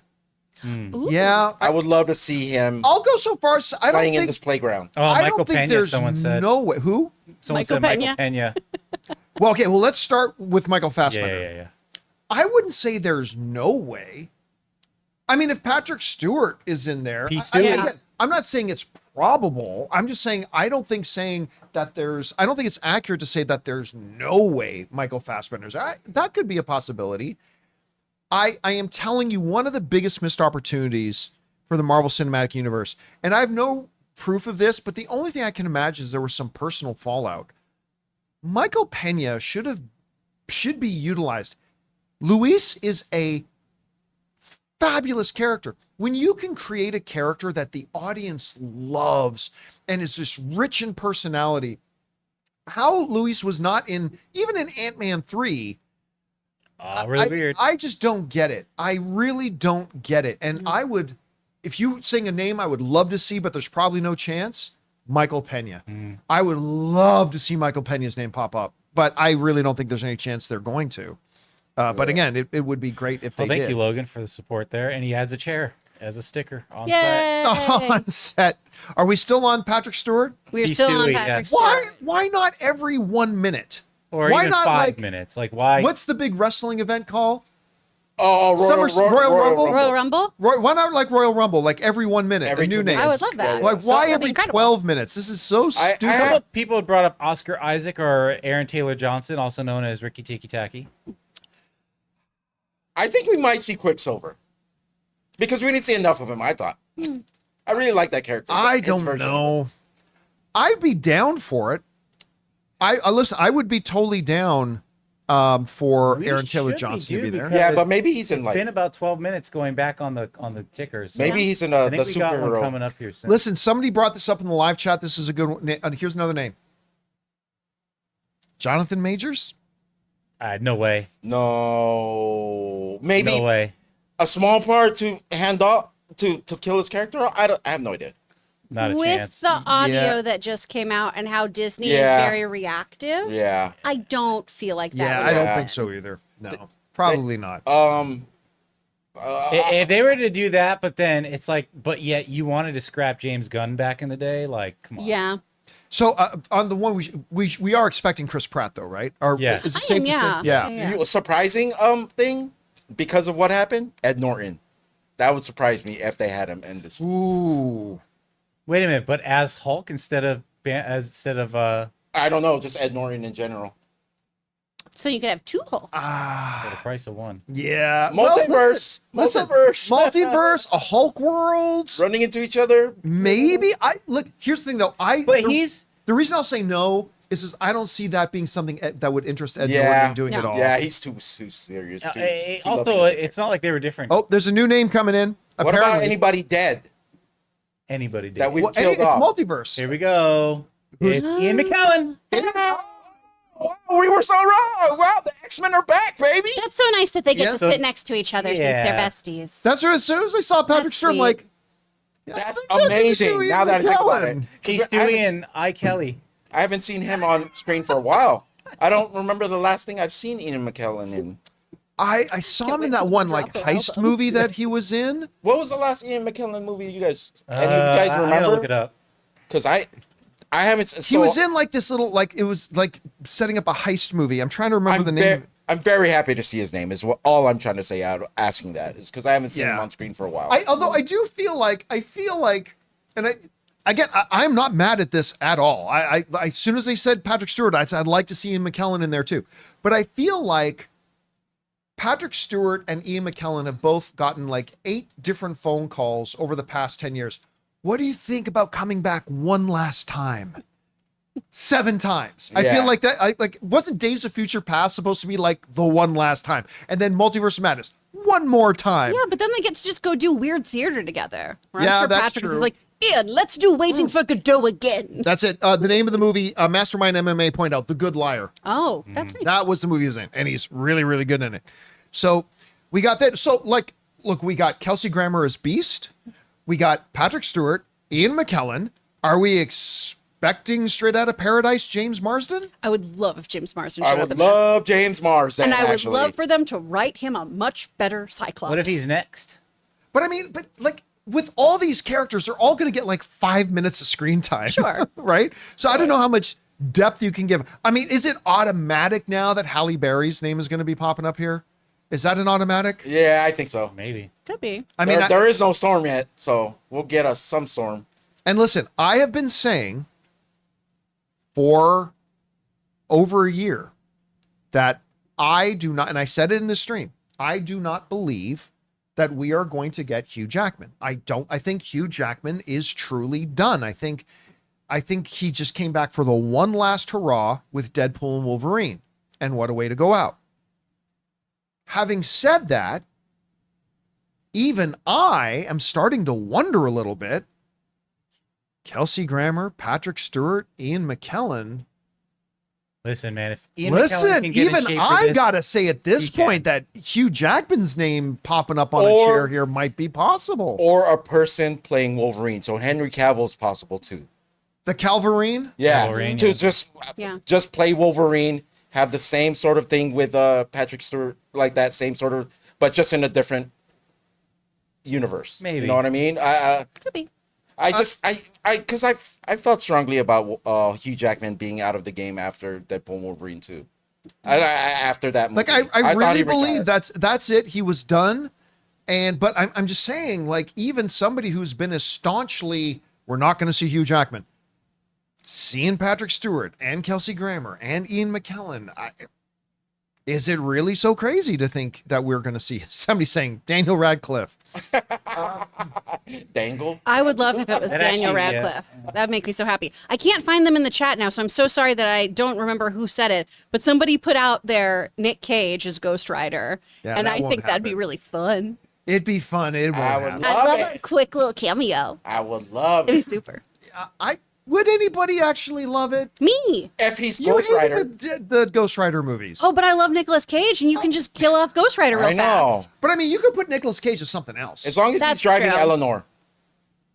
I, I'm just being now obnoxious. we're and crossing stupid. movies like crazy. Now we're going all over the thing. Well, if Ian McKellen is the last name that we at least go with, that's a great name to leave this off. Leave off with. Yeah. Or are Alright. we waiting for the last one? No, We're waiting The for one last more. one? so long. no, that's Oh, we got okay. 10 minutes. I can't Because this stay here segment is till like, 6. I know. That's Yeah. a great last name to leave it off on. So I guess, yeah, we'll leave it off there. Now, we will keep our eyes open as we're going through taking the question comments. We're going to keep our eyes open on the stream, and we'll go over the new names as they come out. But we're going to take a break right now, guys, for a second. We're going to thank another sponsor, and then we'll come right back of today's episode of the John Campea Show podcast, our friends over at PrizePicks. Guys, we want to take a second to thank a sponsor of today's episode, PrizePicks. Baseball season is officially here, and if you're not running your game on PrizePicks yet, you are seriously missing out. This is daily fantasy made easy, and it's how I keep every pitch exciting. You see, PrizePicks lets you pick more or less on player projections like strikeouts, RBIs, or hits, and that's it. I just cooked up my lineup for this week. I'm taking Shohei Ohtani for more than one home run and Julio Rodriguez for more than one stolen base. Whether it's baseball, basketball, or even esports, you can mix and match players from different sports for a shot to win up to 1,000 times your money. And the app is super intuitive. It takes under 60 seconds to lock in your picks. And here's a little bonus. Every Tuesday is Taco Tuesday, where you get select player projections at a discount. More value, more fun. So download the app today and use the code CAMPEA to get $50 instantly after you play your first $5 lineup. That's right. Download the app today and use the code CAMPEA to get $50 instantly after you play your first $5 lineup. PrizePicks. Run your game. And we're back to Chair Watch 2025. And a big thank you again to PrizePicks for sponsoring today's episode of the John Campea Show podcast. All right, guys, we are going to continue to keep our eyes on this excruciatingly slow moving chair reveal. What a I gotta say it again. What a stupid way they're doing this. Like, what idiots. Anyway, we'll keep our eyes on this chair reveal and talk about the new names as they come in. But in the meantime, we're going to go over and start taking some questions. As soon as a new name gets announced, we'll cut in and talk about it. So, Jonathan, what we got up first? The McWhopper says movies of late haven't revealed a collectible popcorn bucket. That's true. My hope is a badass Predator head for Predator Badlands to pair with my Romulus alien head. What upcoming movies would you like to see a bucket for? Maybe a Castle Grayskull He-Man bucket. I think He-Man should. Oh, He-Man. Yeah, cool. He-Man should definitely have a collectible bucket. Especially if it's history of toys and everything. I think Thunderbolt should have a collectible Action one. figures. How to Train Your Dragon. Oh, yeah. Would be a good one to have. So yeah, Thunderbolts, you're right though. It seemed like every week we were talking about new collectible popcorn buckets. And we haven't had one in a while. So yeah, but I think they'll be coming with some of the bigger movies. Cool retro Fantastic Four would be cool. Oh, that would be nice as well. Yeah. All right, what's next? Whoa, $50 tip from a longtime fan. Says, Oh, thank you, longtime fan. Long-time fan. John, have you heard that Tab Murphy and Kirk Wise, writer and director of Atlantis, The Lost Empire, respectively, have been openly praising the new legit fan-made live-action trailer? I think Disney should be taking notes from their previous employees. No. I mean, I don't know anything about that, but I mean, that's nice that when there's a fan-made thing, if some of the original creators say, but that doesn't mean you should, if you're a studio, you should actually look at doing anything with it, like at all. But I think it is really nice whenever, because we've seen that happen once or twice before, where like some kind of fan-made thing goes on and then somebody connected with it, whether it's a director or a former actor or what, in this case, writers come out and kind of draw attention to it. I think that's great that they do it. I honestly look, I understand the legal principle and the necessity to protect your IP. I do. And it's a more complex issue than a lot of fans want to think it is, because there are things you have to do. If you let certain fans do certain things with your IP, then you're opening up a legal door that could make things really messy for you. I get all that. But if there were ways possible for studios, filmmakers, whatever, to encourage fans to create stuff like that, it would be great. I know Rob has had real nightmares with like his fan Star Trek thing that got into big trouble with Paramount. And again, I understand that it's not them being Scrooges. It's a necessity. You have to protect your IP, because if you don't, then that sets a precedent, and that means other people can use your IP for things, and it becomes messy. But in any way that it's safe for studios or filmmakers like this to draw attention to and praise the work of fans making stuff, I think that's fantastic. All right, what's next? All right, next up, we got a little bit of a Daredevil here. So if you don't want to know anything about last night's episode, Daredevil episode 5, here we go. Kyle Fielder says, in episode 5, we found out that the bank robbery takes place on Wednesday, March 17th, 2027.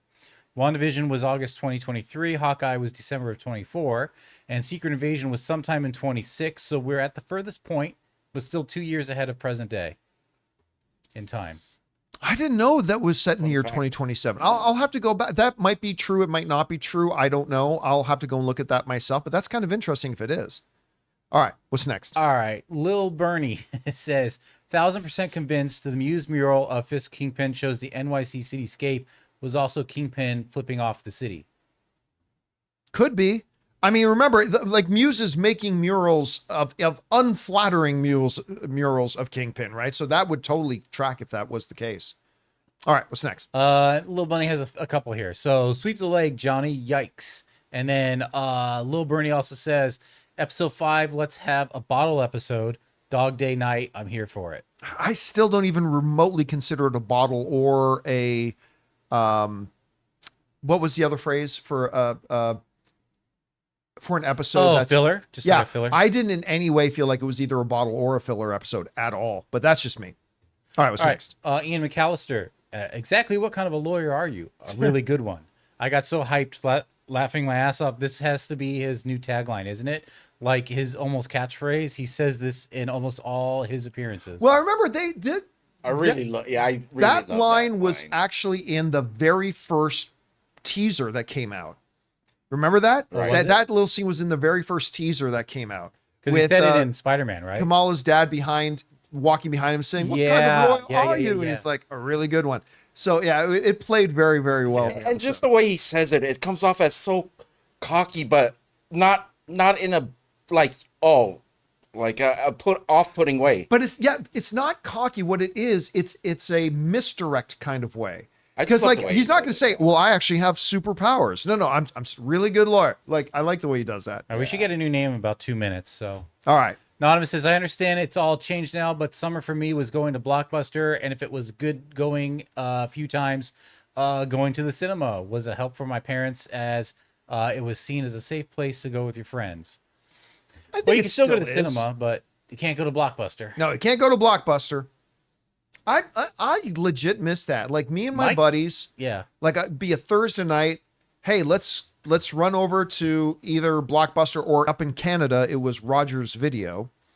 Let's go to Rogers and we go in there and you'd wander the aisles for a little bit and you'd pick out a couple of movies. Sometimes they had three for one Tuesdays or something like that. Order some pizza, go back. I do kind of miss that. Now, the one thing that was tough was for date night, right? The date night was always tough because then you and Here your we got to date, reveal. like, It is oh, who's the next reveal? Alan Cumming, Nightcrawler. Nightcrawler. Oh, the whole team is back, baby. Nightcrawler? Did not see that one coming. Nightcrawler? Wow. Really? Let's go. Okay. So we're gonna tap into that universe We're hitting a into little the bit. Fox world, I guess. I mean, we had the dude in Deadpool and Wolverine. Why am I freezing on the red? Oh, yes. Oh. Why am I freezing on that guy's name? Yeah. The guy that In some version of the comics, he's not Pyro. Nightcrawler's dad. yeah, I'm forgetting the guys in the live chat. If you remember the character's name, Azazel. Azazel, yeah. Azazel, yeah, that rolls off. The So I top. mean, I guess if you have him, that's an interesting choice. Did not see that one wow. popping up. I Well, gotta Marston is tell- coming up. I gotta tell you straight up, that is the most shocking name that's been on there so far. That is the most shocking name we've had on there so far. So interesting, Nightcrawler. Well, then who? Yeah, that brings up the question: who's not going to be there? Right. Who of the original X-Men is not going to be there? Exactly Is Sean at that Austin? point. Is Sean Austin's name going to come up here? Famke. Anyone that would have probably died in Deadpool and Wolverine probably won't be there because they got snipped, so pruned. But that was just one universe's version That's of them. true. Just there's multiple universe Okay, versions of them. James Mars's name better be Yeah. up on this thing. Marsden. Anyway, oh yeah, I said Sean Austin. I meant Sean Ashmore. Sorry. All right, what's next? All right, so Mark Choi says for Jonathan, Ray, and Ann, John doesn't buy ticks. This is a good tip. When searching for movie tickets, like on AMC or whatever, enter only one of these words: early, sneak, or fan, to access advanced shows. The last Unicorn showing on Monday was an early access, not a secret screening. Oh, interesting. And they're not always. He has That's a point. a good tip. He has a point because they're not always in the upcoming or whatever those posters, and you have to search and then you'll find it. That is a really good tip. Yeah, I it's the like same that. It's the same thing if you look for like let's say you go on like Metacritic and you want to see because you're not involved, you don't keep up with video game Sure. news. You just put 2025, Right. or the current month, and then you'll see all the video game releases that they've reviewed or have reviews. Yeah. All right, what's next? Petey Pete says, do you think Luca is going to get the car door treatment from Kingpin like we saw the Russian did in season 1 from the Daredevil from Netflix? Just picturing Fisk say to Luca, let me get the car door for you. There is a very bad day coming up for Luca. And I am just, I want to see Kingpin literally rip his arms out. I want to see him rip his arms out of his sockets. Here, I have a thought. What if Vanessa and Luca didn't actually ever have any kind of, because we're only getting this from Vanessa, and she's just using him as a pawn to get his blood going. And if he ends up killing Luca just so she gets him back as Kingpin, But remember, she didn't tell him about Adam. Oh, he found out that's and right. then Never mind. confronted her with it. I was just thinking that'd be right? really dark. That Like, would be and- really messy. But then again, all the guy has to do is, who the hell are you talking Yeah, about? what do you- Who's yeah. Vanessa? Right? So, but that would be an interesting theory. Yeah. All right, what's next? Stephanie. In addition to the studio, Apple also released Side Quest last night. It's the 4-part miniseries spinoff of Mythic Quest, which I've been so I just started Mythic Quest. I love Mythic Quest. I finished season 1 and I've been loving it. Okay, I watched the first episode It's and I great. love it. Feels like the special episode they do each season of Mythic Quest. Apple TV really on fire right now. Yeah, they do these like miniseries for them called Side Quest. Yeah. But I haven't gotten to any of the side quests yet because I'm still going to season 2 now. All right, what's next? Muse looks like a lady. Muse looks like a lady. I had to do it. Oh, right. wow. Okay. Wild, baseless, double D prediction. Muse's Matt's mask obsessed girlfriend Heather. Could see them showing the kid that asked her for help before is a Muse victim to tee off a shock reveal that it's her. Maybe trying to draw a vigilante out. Have we clearly see Muse is male? Oh yeah. You can His see body from the type is a physical. You male. can see from the physiology. Yeah.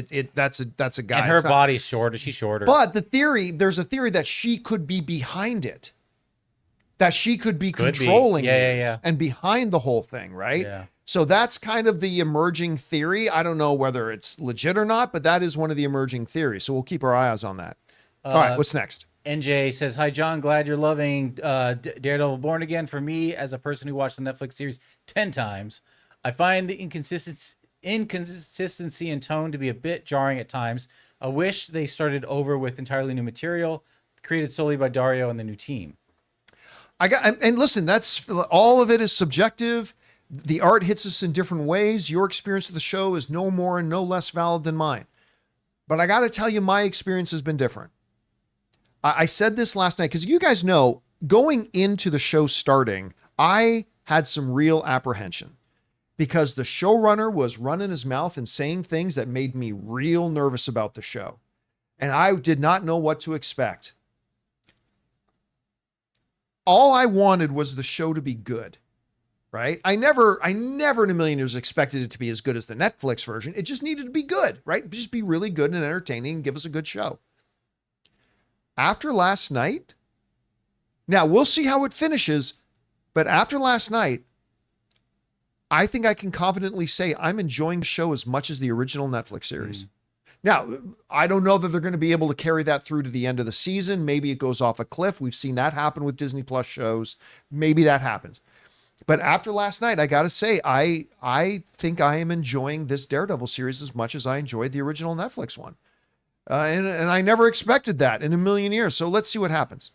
All right. What's next? Wade's Way. Granted, I'm only one episode in, but I just started watching the studio on Apple TV Plus. Since my top passion is film and the art of what goes into making a movie, this show might end up being my third favorite show of all time, maybe second if it sticks to the land. Well, I mean, again, I will say pump the brakes if you've watched one episode. Okay, Yeah.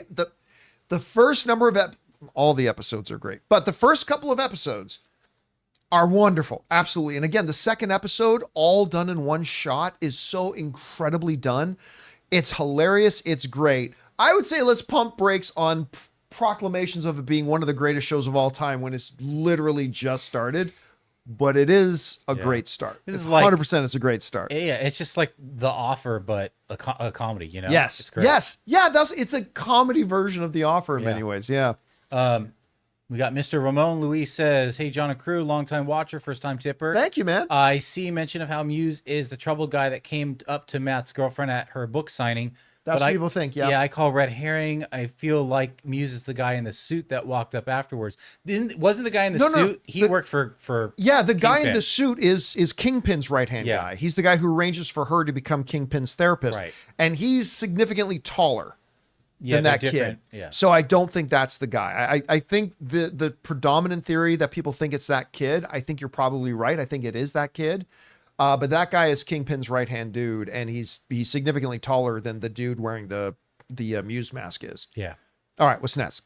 Sam Fisher says Detective Cole North was a character introduced in the 2019 Chip Zdarsky Marco Cicchetto Daredevil run. In the comics, he's a very well-respected anti-vigilante cop who Daredevil and Punisher embarrassed and hurt his reputation multiple times. I think I remember that run. Yeah, it became very apparent last night when Wilson centers him out and has this conversation with him and we get backstory on the character. It's like, oh, this is going to be a significant character. Now, I wasn't familiar. since he's a more recent addition to the Daredevil comics. I wasn't familiar with him there, but became clear even to me watching. It's like, oh, this is going to be a significant character, because you don't just take the rando characters and give backstories to them right off the bat. So it's going to be interesting to see what they do with them. All right, what's next? Aaron says, "Hey guys, I assume the cast reveal is still happening." Oh yeah, It will be for the next 72 hours. right now. But do you think a trailer montage would have been a better way to announce the cast? Literally anything would have been a better way. Anything would have been better. A name every 10 to 15 minutes. And do you think the names are in order of importance in the movie? No. Because that would be, and then you'd have actors who'd be insulted by that, right? And you certainly wouldn't start off with Chris Hemsworth as being the least important. But Jonathan just said it, and he's completely right. Anything would have been better than this. Oh, so you like the tortoise in the tracksuit? It would have been better than this. A talking tortoise in a tracksuit would have been way better than this. No, but funny, it's the slowest tortoise, but Michael Pena voice with the fastest. The slowest with the fastest talk. Okay, so here's what happened. Anything would have been better. The announcements are great. The way they're delivering the announcements is one of the dumbest, stupidest things they could possibly do. And again, like I said, oh, but John, everybody's watching. They would have been watching no matter what, because you're announcing this. But it's going to have zero impact. Not like their Comic-Con one that they did, that everybody kept talking about for months. This is going to be just a horrible memory. We should be getting one in a couple minutes ago. All right, we'll keep our eyes on the list. Anyway, all right, what's next? All right, Ethan. This is Daredevil again, guys, for last night. So plug your ears, whatever. I was surprised no one made a big deal about Matt's line to Yusuf about meeting his mom in adulthood. Was she in season 3 and I'm just forgetting, or did he meet her off screen? Yeah, no, she was in the Netflix series. Yeah, so anyway, all right, what's next? All right. Storm Shadow, one of two. You let me just scroll down so we can get here.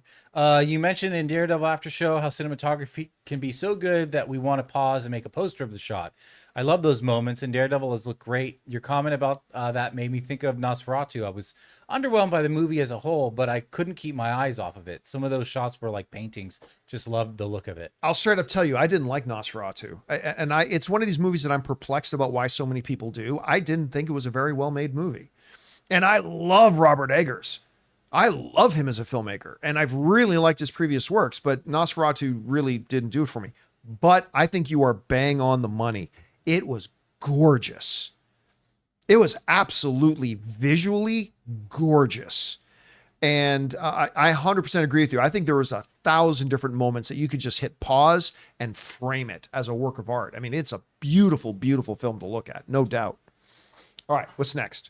Okay, we got Ismater says, saw a screening of F1 the other week. Needs tightening up. Maybe it will screen CinemaCon. Oh, really? Well, first of all, if you did see a screening of F1, then you should have signed a non-disclosure agreement, in which case you're putting your financial health at risk. So I'm going to go out and say I doubt that you saw it, unless there was some kind of fan screening that I'm completely unaware of, which is totally possible. But I am looking forward to F1. I hope it works out good. All right, what's next? Felix from Quebec. Do I strike you as some sanctimonious twat trying to do good by the visually impaired? Do I? Best line of the episode, and I love the action. It is almost better now that they made us wait for it a bit. Thanks and love to you all. Again, the lead bank robber dude was a great character. And his interactions both with the cop on the outside and his interactions and conversations with Matt on the inside. I'm not letting you go. I'm getting rid of you. He was really a great character. I hope we get to see him again. I really do. But he'll have a cast on, obviously, because his leg got snapped like a twig, but I hope we see him again. All right. All right, what's next? I have a feeling in the time I'm reading this, the new one will come up. Two-parter from Sam Fisher. God, this announcement is so bad with this and the FF trailer debacle. The marketing team needs to be fired. Biggest surprise at time of writing. At 1:58 Eastern time is Kelsey Grammer. I wonder if this ends with Professor X's wheelchair, but at 50 characters, you won't remember them all. I guess we can assume that any Thunderbolt members not... Oh, it's moving. Rebecca Romaine. Really? Mystique? Are we going to get Jennifer Lawrence in there at some point Is too? it Jennifer Lawrence or is it going to be? Oh yeah, I don't know. Yeah, I kind of like that it's Rebecca Romaine. They're going old school. Wow, Rebecca Romaine, formerly known as Rebecca Romaine Stamos, is back. Yeah, not Jennifer Lawrence. Really? Because someone was asking because this is like the older crew. The, It's not the the younger OG version. X-Men Yeah. crew, right? Yeah. So it makes you wonder if maybe we would see Jennifer Lawrence at some point. By the way, Rebecca right now is great in Star Trek Strange New Worlds. She's really good in it as number one. She's great in it. And wow, okay. So we got a lot of OG X-Men. I never would have guessed this. Yeah, and they're grouping them just like they grouped the Thunderbolts. Yeah. Yeah. All right. What's next? Sam Fisher. So Kelsey Grammer, I wonder if they send Professor X's wheelchair, but at 50 characters, you won't remember them all. Guess we can assume that any Thunderbolt member not in Doomsday movies dies in Thunderbolts. Nope. Not necessarily. Again, like we said, even if they are listed, that doesn't mean they survive Thunderbolts. Doomsday and Secret Wars are multiversal stories. So you could have both Wyatt and David Harbour both die. They could both die. Walmart Captain America and Red Guardian could both die in Thunderbolts. And it's just another universe's version of them in these. So them not appearing or them appearing in the list does not actually tell us anything about whether they do or do not survive the events of Thunderbolts. All right, what's next? We got Mr. I, the asterisk in Thunderbolts confirmed. Asterisk equals all characters that survive will be spoiled in long-winded Avengers announcement. Yeah, and again, that's not true. If just because they announce that Ghost is going to be in these movies, that doesn't mean she survives Thunderbolts. This is a multiverse story. Multiverse. So it doesn't really matter. Again, I'm not saying that these characters don't survive Thunderbolts. I'm just saying just because Ghost is listed as being in Doomsday, that does not mean that this version of Ghost survives Thunderbolts. Just something to keep in mind. All right, what's next? We got Rented Mule, the obscure Potvin name drop, and Daredevil Born Again was the second old hockey reference of the night for me. Pittsburgh native Corey Graves made a reference to the recently departed Mike Lang while on NXT commentary. She's smiling like a butcher's dog. I don't know what any of that means. I'll just say there was But a it is conversation in Daredevil last night between characters talking about the New York Islanders and saying Potvin sucks. I'm like, wait a minute. Are you talking about like the 1979 New York Islander defenseman Denis Potvin? Like who won Obviously. like 4 Stanley Cups? Or is there a new kid on the Islanders that I'm not familiar with who's also named Potvin? Anyway, so that was kind of fun. All right, what's next? Anonymous says, hi, Jonah Crew. Tied with Superman for most anticipated is my favorite filmmaker, Paul Thomas Anderson's upcoming film starring Leo and Sean Penn. We get a full trailer coming tomorrow. Word from the screening is that it's crazy and really funny. Are you guys excited? Didn't know about it, but I love Paul Isn't that Thomas the one Anderson. Go ahead. Yeah, no, never mind. I'm thinking about the documentary. I'd be lying if I said I was excited, but I'm definitely going to look forward to taking a look at it and Like seeing the when it cast and drops. the Yeah. director. All right. We got CJ who says an Apple TV show that starts with an S. I guess that's the new recipe for great shows. Severance, Shrinking Silos, Said Lasso. Ted Lasso. Well, maybe not the last one. And if you take out the word studio, Yeah. that's true. I didn't even think about that. There's a lot of, oh man, I'm telling you guys, watch the studio. Oh, he didn't. Slow Horses. Yeah. Slow Horses is another one. There And you go. Sinvasion.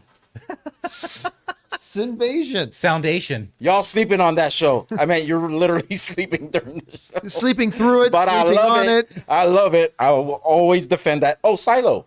Yeah, he said He said Silo. Silo, yep. Yeah. All right, what's All right, next? we got Anonymous is after returning viewer after a couple of years away. I saw one of your social media posts about your mom. Very sorry to hear that she passed, and I hope your dad is doing okay. I lost my first wife very suddenly in 2009, no. and that's an ache that remains. I'm sorry to hear Horse. about, man. Horse. That's horrible. And yeah, no, I appreciate that.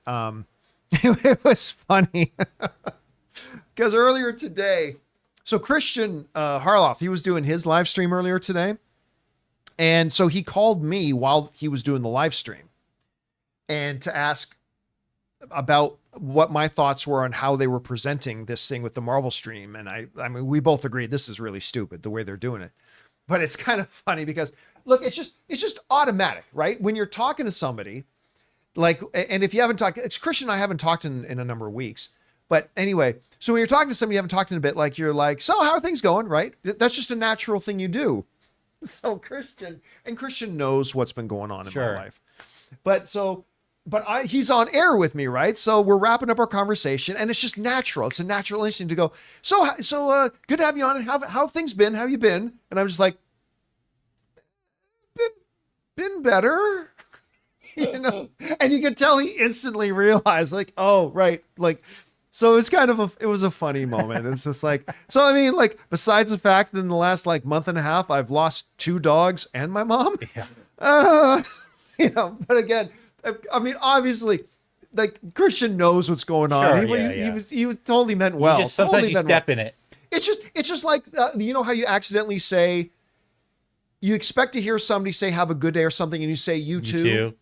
Right? And you just naturally say it, even though in the context it might make no sense. Oh, I do it like in drive-thrus. They're like, enjoy your meal. I'm like, you too. Yeah, like, you too. Have a good trip. You too. I'm but stupid. so it's like, so how have you been? I'm just like, well, you know, hasn't been the greatest month and a half for me, to be honest with you. But anyway. All right, what's next? We got the Bobster. I hope Daniel Day-Lewis gets announced as a mutant just so we can truly say we have an X-actor in X role.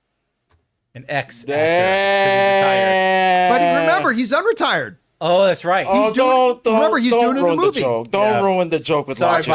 But I'm just saying. Not with logic. We should let our audience know, for those of you who don't know, Daniel Day-Lewis is appearing in a new movie, a movie his son is directing. Yeah, sorry, Good joke, brother. Good joke, brother. I always Bobster. stand by comedy over truth. All right, what's next? I stand by comedy over truth.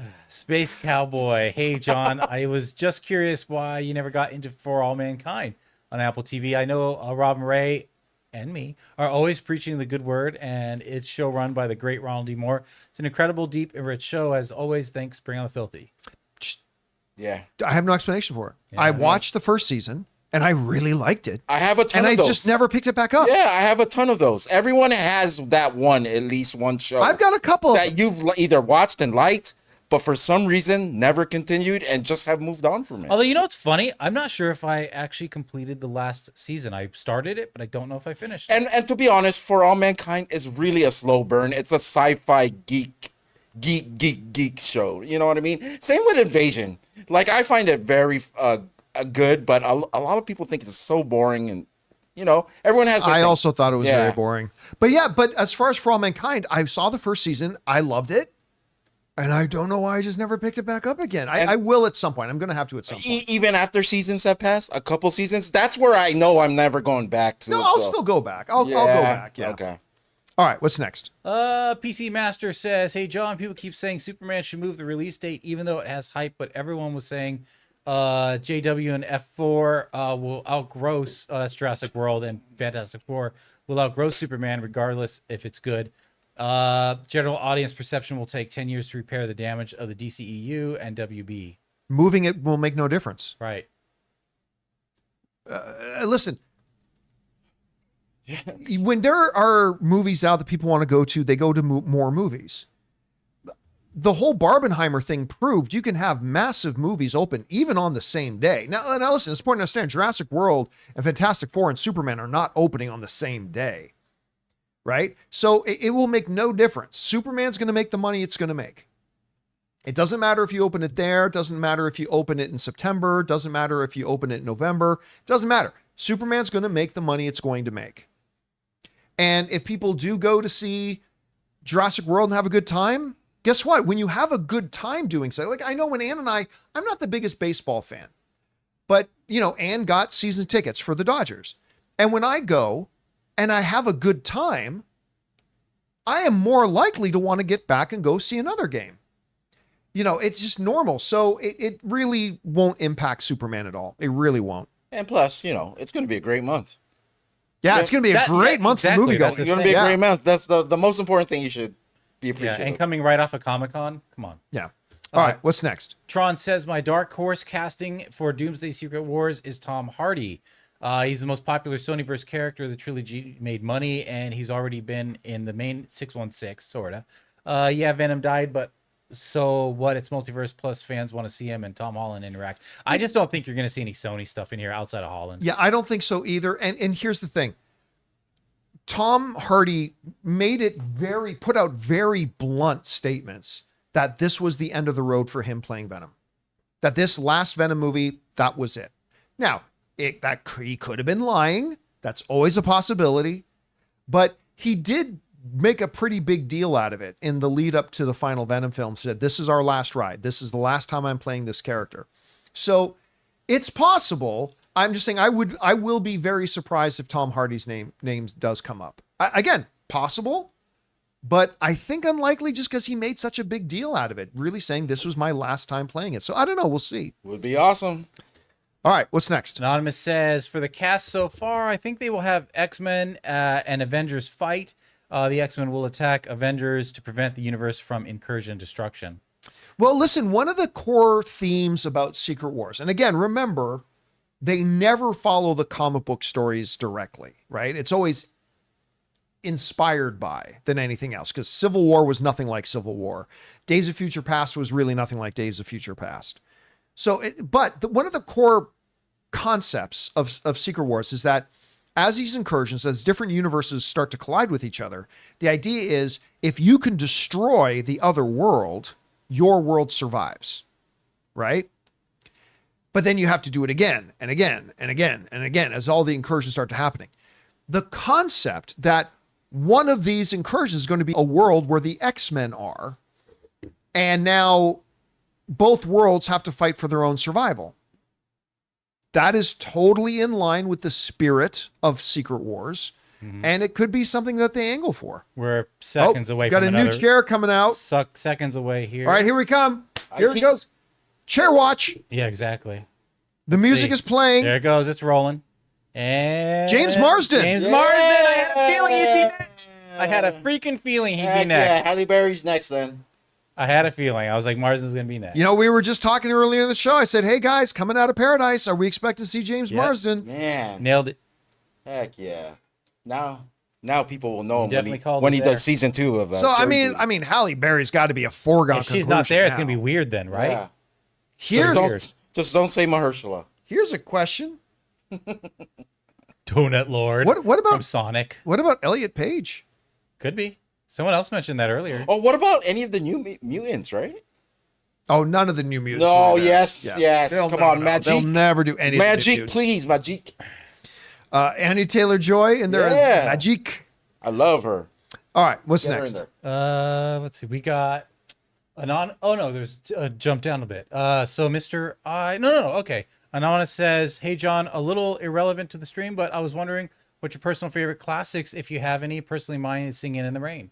Mine would be well, go ahead. He's asked you, and I'll tell you. Lawrence of Arabia, Yeah. Spartacus, Bridge of the River Kwai, the original Ten Commandments. I mean, it depends on how far back you want to go when you say classics. But those are ones that stand out to me a lot. Yeah. What about you, John? I love Casablanca. That's always like what I recommend people for old film. Mr. I says, do you think Doomsday is going to use Avengers v X-Men as a subplot? This is sort of what someone else had asked. Could be setting up 616, having an incursion with the universe. Photon ended the end of the Marvels. They could fight each other to protect their separate universes. Yeah, and listen, one of the things we've always speculated, like a lot of fans and us on the show and a lot, ever since they announced getting close to 6 years ago now, that Marvel was buying the X-Men property, about how are they going to do it, right? Because there have been no mutants. The whole part about X-Men is that since the early days, they've been fighting in a world that hates and fears them and all that kind of stuff. How are you going to do it? And one of the suggestions has been, one of the popular theories has been that they will be from another universe and they will be merged in. They'll pull kind of a DC. Remember where they had all the different multiverse stuff and they just merged them into one world? Yeah. That the inhabitants of that world and the 616 will now merge. Because remember, the Earth is now, well, no, it's fully populated again. The snap kind of made it half the population. So there's a lot of real estate to go around. But they undid that when Hulk snapped everybody back.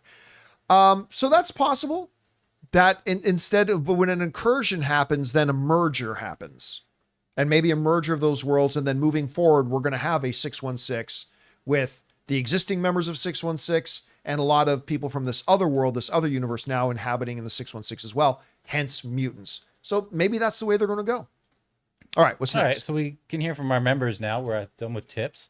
And we got to scroll this down a little bit. Carmela says, John, you need to bring up Simu Liu casted for Avengers. This brought tears to my eyes, making us Canadians proud. Yeah, I mean, no, it's great to see. Completely expected, though. Like 100% expected. Like, where else was he going to be? I mean, come on, we haven't seen him. Yeah, it's not like 2 years ago they said, okay, no more Shang-Chi, Shang-Chi's dead. And then all of a sudden, wait, he's coming back. Like, we all fully expected that Shang-Chi was going to be a part of it, but it was still very good to see the name on there. It was still very good to see the name on there. Canada represent. All right, what's next? Okay, we got Spiral Nexus. Hey, crew, happy Wednesday. So over under 20% Russo Feige. Take into account the critiques about Hulk ever since the Infinity Saga ended and bring a Savage Hulk back. I hope so. I mean, we've talked about this a million times. I really hope so. Like, in all of the brilliant things the Russos did during their run with, Winter Soldier, Civil War, Infinity War, Endgame, the one thing they really dropped the ball on was Hulk. By the way, I'm seeing Selena in the live chat is saying, more than 100,000 people are currently watching a video of chairs with names. Kind of genius if you ask me. Nah, it's a failure. It's a brutal failure. Because all those people are going to remember what they're being forced to watch. There have been millions that tuned in for a bit and then left. Yeah. If they had done a big event, like a 1 hour event where Kevin Feige, other people came out and like have Kevin Feige and Robert Downey Jr. together on stage, because we all know Robert Downey Jr. is in it, come out on stage and announce all the members, that thing, millions and millions and millions of concurrent viewers. It's been at 100,000 since 8:00 this morning. Yeah. Which means millions of people have come and left. And that's the retention rate of this live stream is horrible. Yeah. So so many better ways they could have done. No one's even actually watching this. They just have it on, and every 12 minutes they look at the screen. I know, but for what it is, that's impressive numbers for what it is, right? No. Like just like a video of chairs. No, 100,000. If you and me did that, if you're going to do something that's a failure, these are great failure numbers. Right. But the numbers would have been 5 times. I'm not going to say 100 times. Yeah. The watch numbers would have been 5 times bigger if it had been a legitimate event. Like if I started this last night and it was all the topics we were going to cover today on the John Campea Show, we'd have 2 people watching for some reason, and one of them would be me. Yeah, it's the same people. Well, John, but it has this number on Twitter. Doesn't matter. It would have been 5 times bigger. Yeah. This is like the lowest. And again, it doesn't matter how big the number is. It's the turnover rate.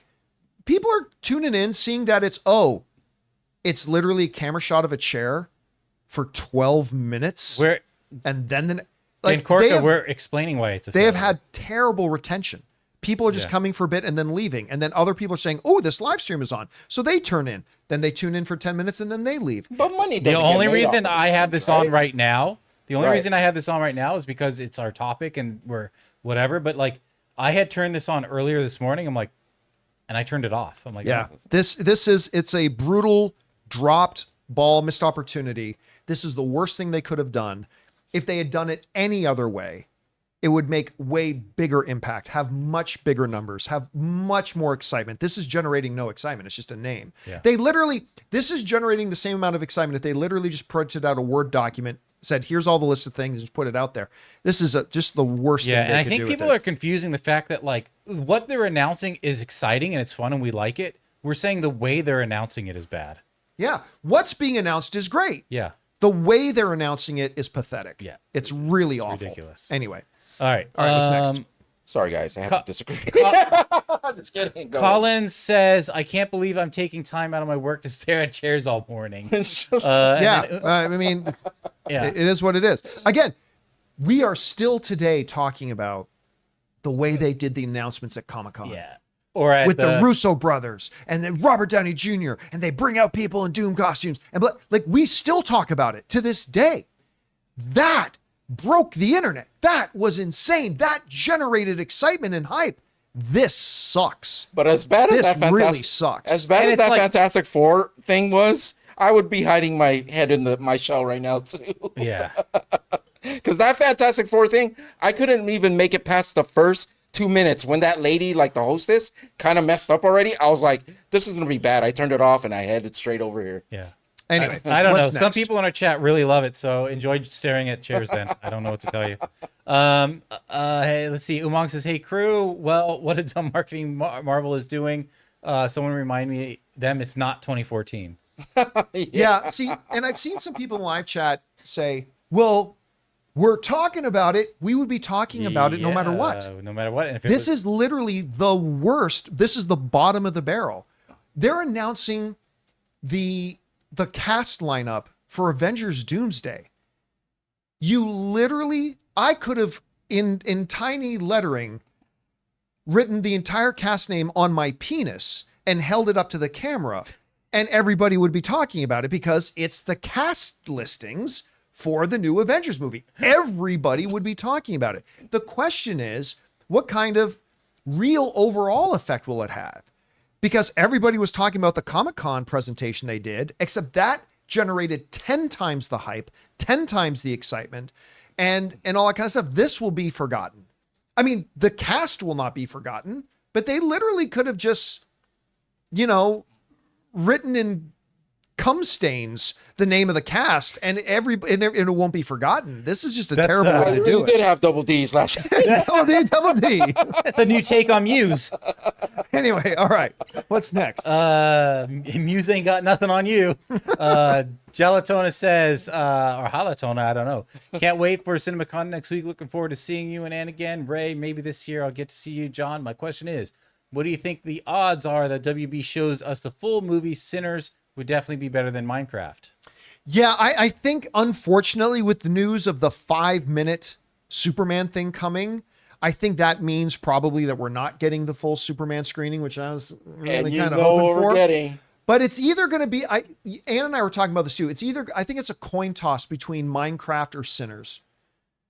I would prefer Sinners. I can't wait to see either one. It's like two movies that I do want to see. But Yeah, I have no interest in I know in Minecraft, but I would love to see Sinners. But I have a feeling it's slightly more likely that it's Minecraft. If it's any. If it's any. I mean, maybe Warner Brothers doesn't do a full screening this year. But I have a feeling there's slightly more chance it'll be Minecraft. Did you hear that Marvel presentation at CinemaCon is going to be like 6 hours? They have no Marvel presentation at CinemaCon. Disney has a presentation. No, I got the joke, but And I got it. But just be clear, there is no Marvel presentation. I know. I'm not. Yeah, it was just a joke. right, what's next? Amin said, oh no, Matt says, who runs Marvel's marketing department and why do they hate Marvel films? Amin says, yeah, this announcement is dumb and way too long, but it has 100K concurrent viewers on YouTube and over 5 million are watching on Twitter. A few thousand on Insta, and the numbers keep going up. It's working. This is what Marvel wanted. I don't think this is what But Marvel that thing's wanted, not but- working. Also, Because it would have far more if they did a better presentation. Yeah, Whatever the numbers are, it would have been 5 times bigger. 5 times bigger, 5 times more explosive, 5 times more people talking about it, 5 times more people then coming in. It just would have been much bigger. Again, this is announcing the cast list of Avengers Doomsday. You literally could have done anything and got these numbers. You could have done anything and got these numbers. It just hit me right now. Like the way they're doing it, it almost feels like it's like NBA draft, where the amount of time in between, it's like the analysts would speak about the player. But exactly, but there's none of that in the middle. It's just like, so it's like it's almost like formatted for that. Apparently, there's music playing. Okay. Yeah, because I think we're about to get the next name. Probably going to be Halle Berry. Is going to be my guess. But yeah, because it's been they're saying the music is playing on it. Well, what if it's the other Storm, the newer one? Oh, they're saying it's Deadpool music. Really? Here it goes. Channing Tatum, maybe? Channing Tatum. It is. Hey! Called it. Times. There is some excitement with it. 2 times. About to make a name for himself. Yeah. I mean, listen, both You Ryan called that Reynolds, right as it. both Ryan Reynolds and Channing Tatum went on a massive campaign to have Gambit put back in there and to have him back in. I'm sure it's just going to be for this. I'm sure he's not going to be our ongoing Gambit, but I'm happy for him. Good for him. Anyway. All right. Let's see. We got Callum. This will be the last one of the day. All right. Hey, John, I can't believe Marvel greenlit this live stream idea. Seems like something the boys will make fun of next season. And then I guess since we've already covered that, I'm so happy they didn't forget about Shang-Chi from Preety. Yeah, I mean, I'm glad Shang-Chi is going to be in there too. So here we are, like halfway through the cast announcement. So fucking stupid. So dumb the way they're doing this. It would have been great for them to just, in a 1 hour presentation with Kevin Feige, Robert Downey Jr., just standing at a podium and talking and running down through who's going to be there. Way more impact this would have had. Far more impact. But it is what it is. Again, they literally could have taken a dirty condom wrapper, written the names of all the people on it and stuck it up, and it would have gotten the same amount of attention. They should have done this way better. Anyway, it's still what we are getting announced is great. Yeah, We're it's great what they're actually saying, getting yeah. this great. cast announcement. James Marsden, Kelsey Grammer, Channing Tatum, Chan. Alan Cumming. Yeah. I mean, a lot of surprise names. Ian McKellen, Patrick Stewart, getting a lot of surprise names in here, which is great. So it's going to be interesting to see what the rest of them are. I'll probably have to do a stream a little bit later on just to go over the full list of names once we get them. But guys, for now, that'll do it for today's installment of the John Campea Show podcast. Thank you so much for being here and making our little show part of your day. Big special thank you to all you guys who sent in questions. Number one, because you gave us great fun things to talk about. But number two, you supported this channel as you did it, and all of us involved with the show. Thank you guys so very much for your support. I want to thank the guys in the room with me, Ray Ora, See you guys tomorrow. Jonathan Voico. See you guys. Of course, a big thanks to Chris Carr. Talk to you guys tomorrow. My name's John Campea, and until then, my friends, bye-bye.